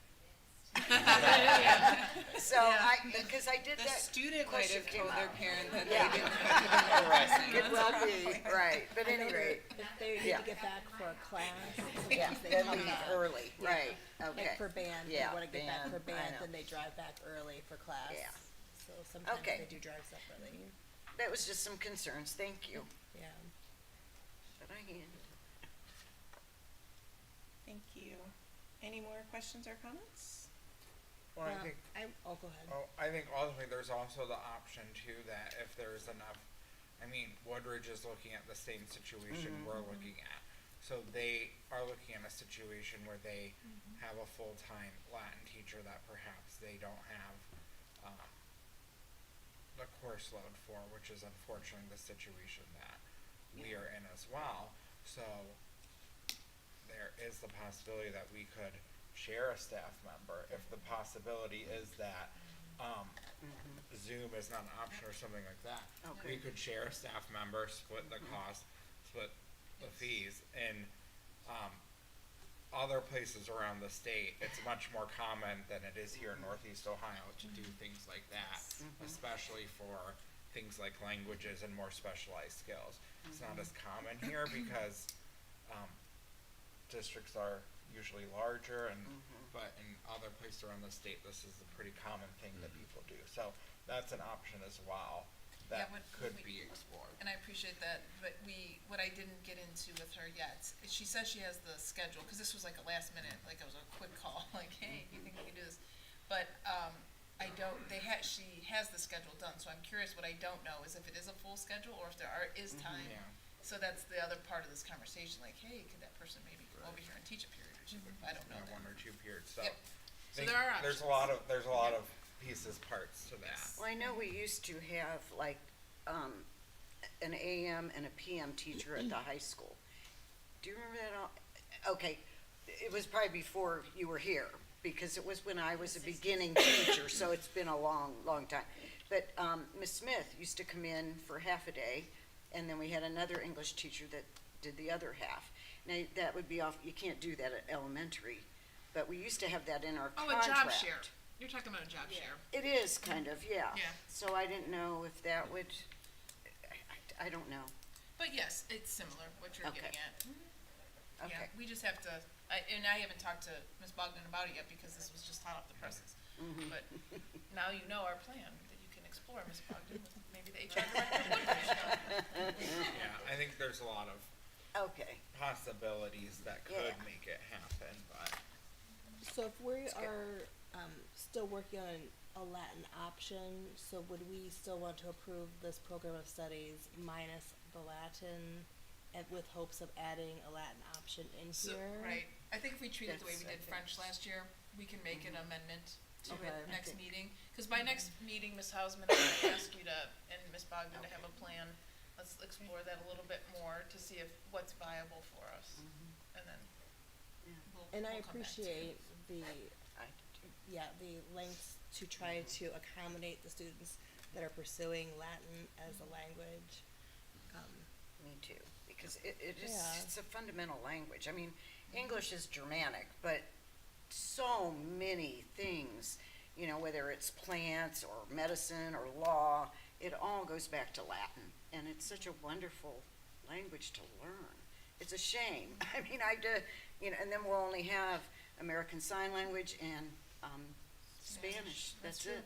And that's where others are headed to. I know. Woodridge, if theirs isn't, Oh, again, well. I don't wanna speak for them, cause I don't know, but they would, if they did eliminate Latin, it would be the same as It's, Spanish.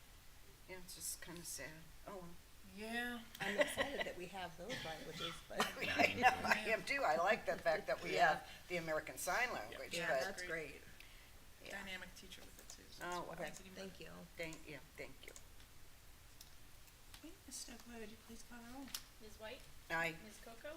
Aye. Mr. Gomez? Aye. Mr. Harris? Aye. Mrs. Schaefer? Hi. Item 3 is future agenda items. So we just spoke about moving,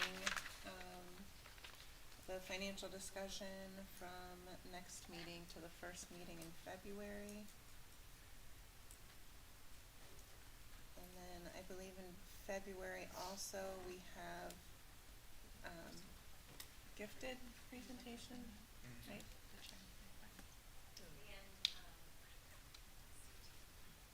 CTE we had on there, and when were we going to do that one?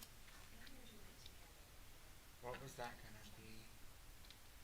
Well, we felt we should, well, I don't know if we were going to involve, if it was Krista was going to do the presentation, I think, or, I haven't asked MJ to do it, but we thought we could do it in-house, but just to give you an update on the programs, and it's such a big part of our district, that several, a few hundred of our students attend, that we thought it'd be a short presentation on the programming and the good news, our report card. At the same time as gifted, like a kind of You wanna do the two together, is what you're saying? together.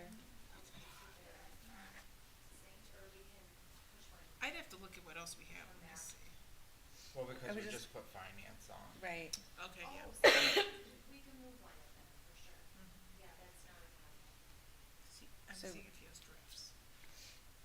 Creative. Maybe we can Just through keep preparation. gifted. Do we- one in and- And we don't have anything on the next meeting besides Top Tigers, So do the we? 22nd, we have, he actually, At this point, in January? yes, strategic plan. Oh, That will okay, be that's brief, right. though. I don't have, I mean, I can, like, present and give you guys homework, Well, kind of, yeah. to look at.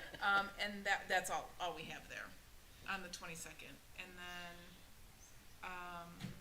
we have on the 12th, then so far he has CTE and gifted. But now we have finance. But if we have finance, yeah, we probably should shift one.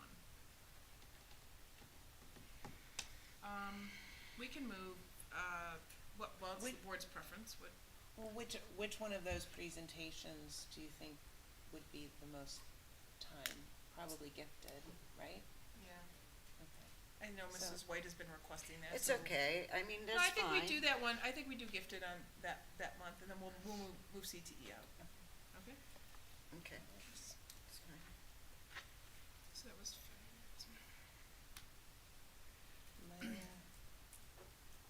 One of my personal goals is for us to try to manage our presentations in a way that we're not needing to eat dinner at night. You don't like that? No, my stomach starts rumbling I get for the off work first at hour and a half. 4:15, so so- I eat before our meeting. I do too, Mr. Gomez, but I So can't. we'll work on that as a board and with Okay.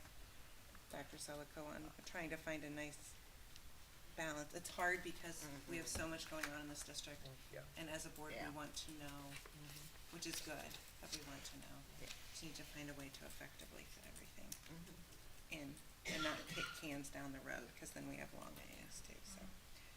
Okay. I have two. One is, and I spoke to Ms. Coco about this, in June we have a work session meeting, and I thought that would be a good time for the board to get a more in-depth presentation about the move to the new building. Because we'll have ended our last full year in our current 6-12 setting, and we'll be going into the summer before our transition year.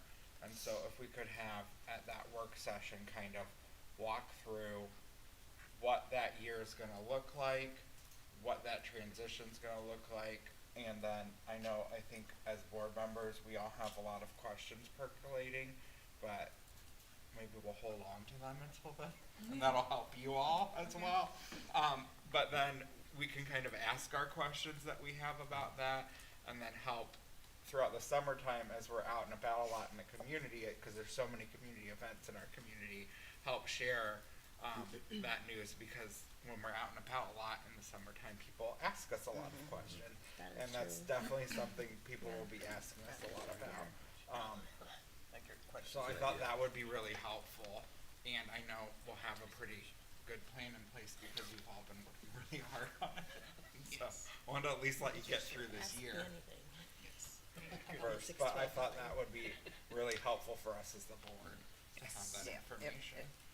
And it's a little bit in that in-between time, hopefully, before, after you've finished kind of working on the plan and before you have to start implementing it, so hopefully that helps as well. Yes. And then the other one, I think this would be more of a discussion topic, but on communications, I think our communications are going really well in our district, for the record. I wanna be very clear about that. But they've been, I know Ms. Stewart and Mr. Hunch have been talking about upgrading our website. So I think as a board, it would be good to have some conversation about what we hear in terms of feedback about that as a discussion topic. So we can give them some feedback, cause I think we hear from families and things about that. And then also, Parent Square, I think our Parent Square use as a district is really good. But Ms. Stewart shared those statistics with us about usage of our families. And, I think what we're finding is that not all of our families are utilizing the app as best we can. So I think as a board, we hear feedback from people, so to have like a positive discussion, I think we're doing a really good job as a district, but how can we get our families to better utilize it, and what is the feedback that we're hearing about that? Does that make sense? Sure. Okay. Yep. I think- Because I feel like what we're doing as a district is really good. Like, I think we have we're doing really good with communications. That's my perception. Okay. But, sometimes our families aren't adapting seemingly, like with the app as much as I would hope that they could. So what can we do to encourage that? What are we seeing? What trends?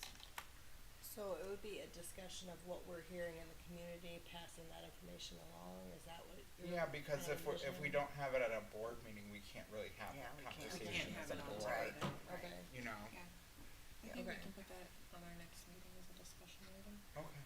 And if you could give us those stats again that you gave us, maybe in this week or next week's note, because I was really surprised by that, because I was like, I we're was a doing little bit such a as good well. job utilizing this, what's going on here? So Yeah. thank you for that, Ms. Stewart. Oh, In my Friday notes, or do you want it in a separate? It can be your Friday note, Yeah, that's fine that's by fine. me. We also as a board need to do our mid-year reviews for treasurer and superintendent. I don't know if I have Mr. Jones send in the packets, everything, those standards, would you feel comfortable doing just one executive session for us to discuss and do the reviews, and then I send those out, and then we can schedule their reviews after that at the next meeting? one executive session for us to go over our To things. go over and then ours for both. Okay, yes. And then we can do, Ms. Stokely, would you be good with the first meeting in February then to do yours? And Dr. Selico the second? Yes? 12, So first meeting in February. 12, and then 26. Yes. And I'll make sure those get put in the board packets for everyone. Second meeting would be, The 26th. Yes. no, I mean, the first meeting is for us, correct? Correct. The first meeting. And then the our second January meeting in 22nd February would us, be which with is Ms. February Ms. 12th is. Stoickley, right? Okay. Yep. Yeah, I just wanna make sure. Hope everyone Okay. enjoyed that month-long break, because we got a lot of work to do. I know. Okay. Alrighty. Sounds good. Go to committee reports, 6 through 12 construction core team, Ms. White. We meet tomorrow. Okay. Athletics and activity did not meet, board policy, when do you meet again? Um, For the- We will need to set a meeting, because we did get a December PDQ, and then, there are now I'm still writing. there's 3 state deadlines relating to policy now, that we'll have to look at. There's one in February, one in April, one in June relating to laws that were passed. So we'll have to have more conversation around that as well.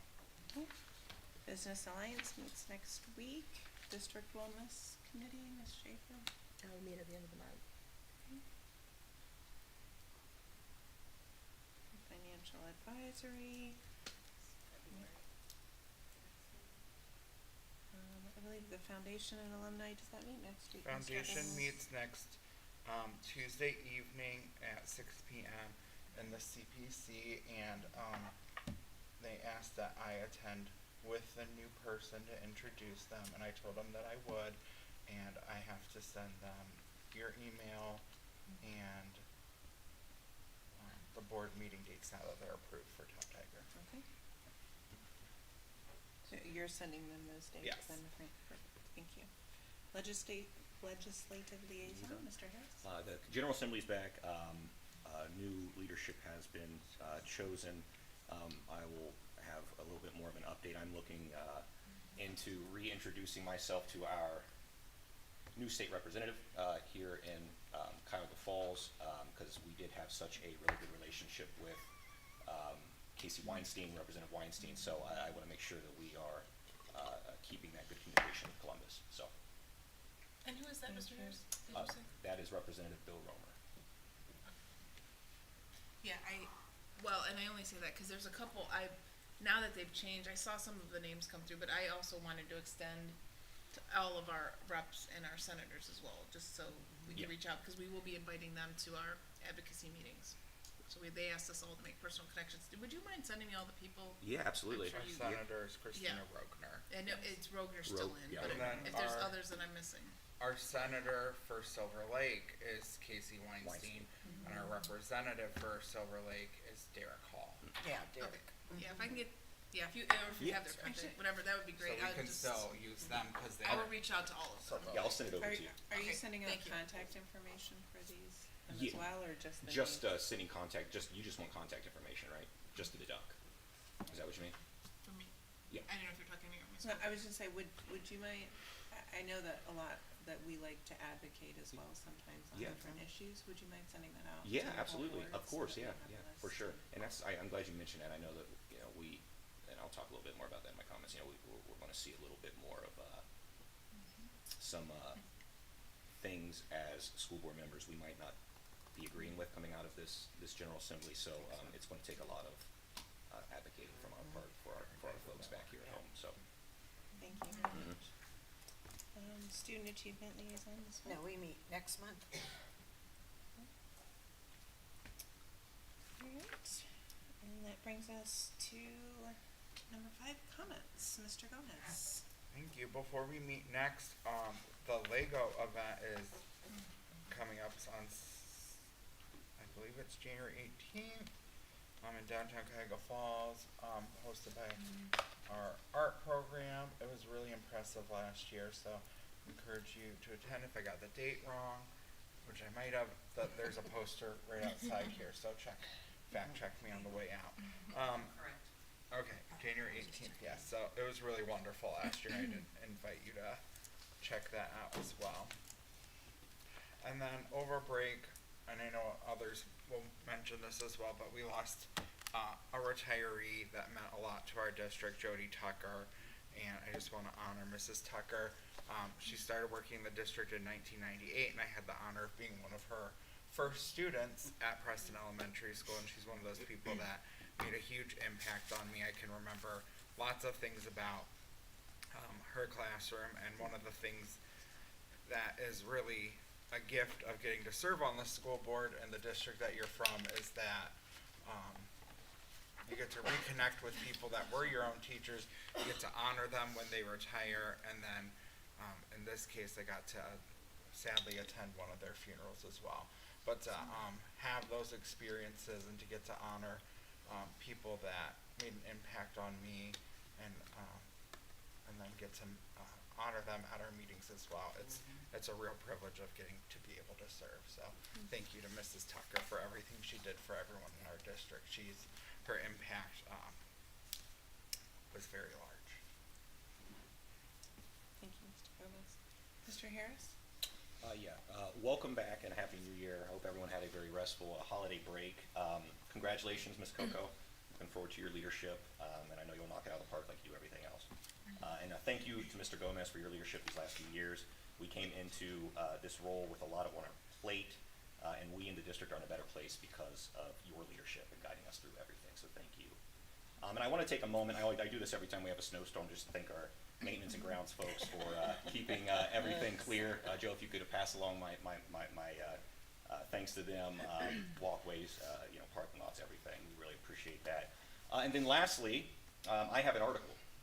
No, what? It's 20 pages long. All right. Just kidding. All right. I'm kidding.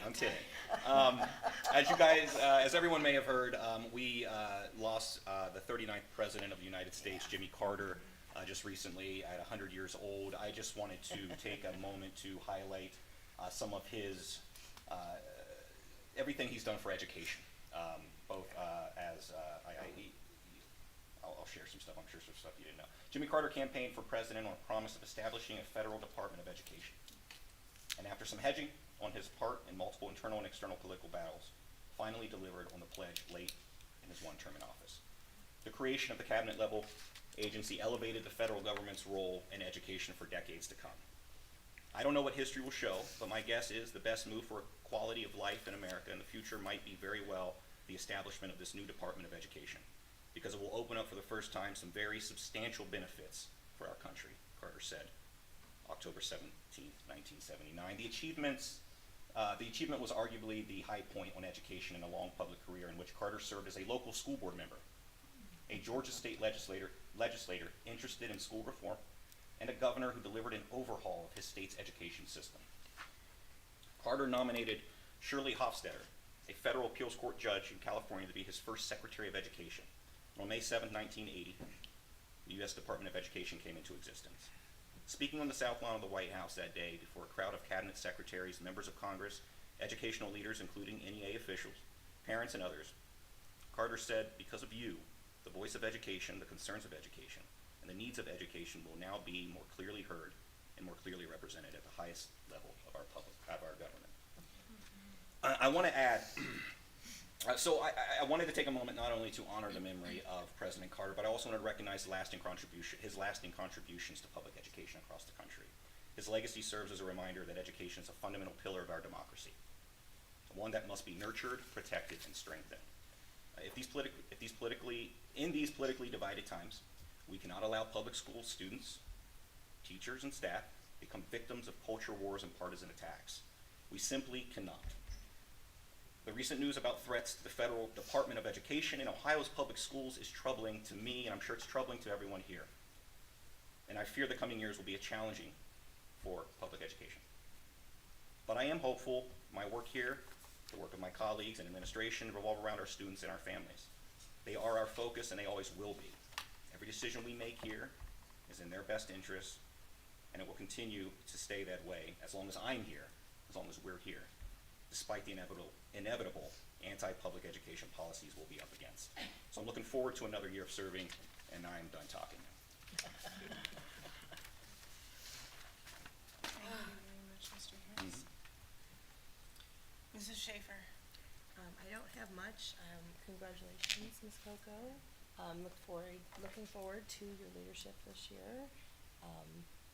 Also, congratulations, our new Vice President, Mr. Gomez. Thank you for your years of service as well. I know it was interesting having 3 brand new board members, mentoring 3 brand new board members. I think that we're in a good position. So I know that you'll do great, Ms. Coco, and that is all I have to say. Thank you so much. Thank you very much. Ms. White. Well, because I'm so much older than everybody else, I actually got to vote for Jimmy Carter. So, and he made it in, unlike some of the other ones that I voted for that didn't, but oh well, it's the way it goes. You win, you lose, you lose. I also just wanted to mention Miss Jody Tucker because she was a friend of mine. We worked together with the CFEA, the Cuyahoga Falls Education Association. I was secretary or vice president, one or the other. And she was a building rep, and we just got along so well. And our sympathy to her family, students, she was a wonderful lady and a good friend. And I just hope she's somewhere where she can hear music forever and ever, so.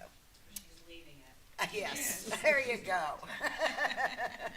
So, that's really, congratulations, Ms. Coco, and thank you, Mr. Gomez.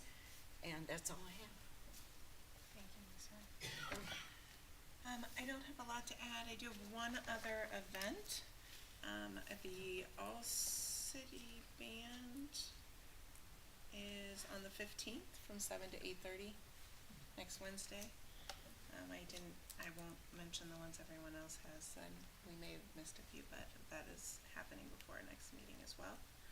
And, just again, thank you all for your confidence and your kind words, and, I think we are well poised for this year for all the exciting things that are happening, that we know are happening.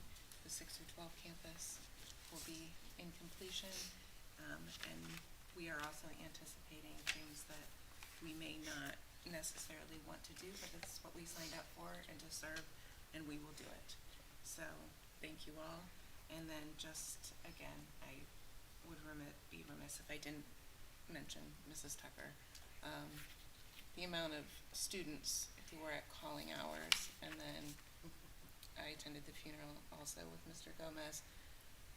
They were students that were grown up, that became, they were there because of the impact that she had on their lives. Some went into education or music or just lives that she had touched. And it was just a reminder of how many students' lives our teachers are touching every day, year in and year out. And sometimes we think, oh, so-and-so had that teacher in 5th grade, they moved on. But they have class after class after class after class out of students. And they remember those students that show up every day and make a difference. And so Jody Tucker will be missed, not just by students, but by every single person that she came in contact with, because she was the person that made everyone else feel that they were important, always. And, yes, that is all. Item J, executive session. Pursuant to Ohio Revised Code, Section 121.22, and Ohio Revised Code, Section 121.22, it is hereby moved that the board adjourn. I'm sorry, first I need to have a motion. I motion for us to go into executive session. No, you read the whole thing and the motion's in it. Thank you. Okay. I highlighted too much on my page. Start over. Pursuant to Ohio Revised Code, Section 121.22, G1, and Ohio Revised Code, Section 121.22, G6, it is hereby moved that the board adjourn to executive session to consider the employment of a public employee or official and to consider details relative to the security arrangements and emergency response protocols for a public body or a public office. If disclosure of the matters discussed could reasonably be expected to jeopardize the security of the public body or public action. Second. Ms. Stokely, could you please call the roll? Ms. Coco? Aye. Mr. Gomez? Aye. Mr. Harris? Aye. Mrs. Schaefer? Aye. Ms. White? Aye. We're entering into executive session at 7:40. There will be no action after the meeting.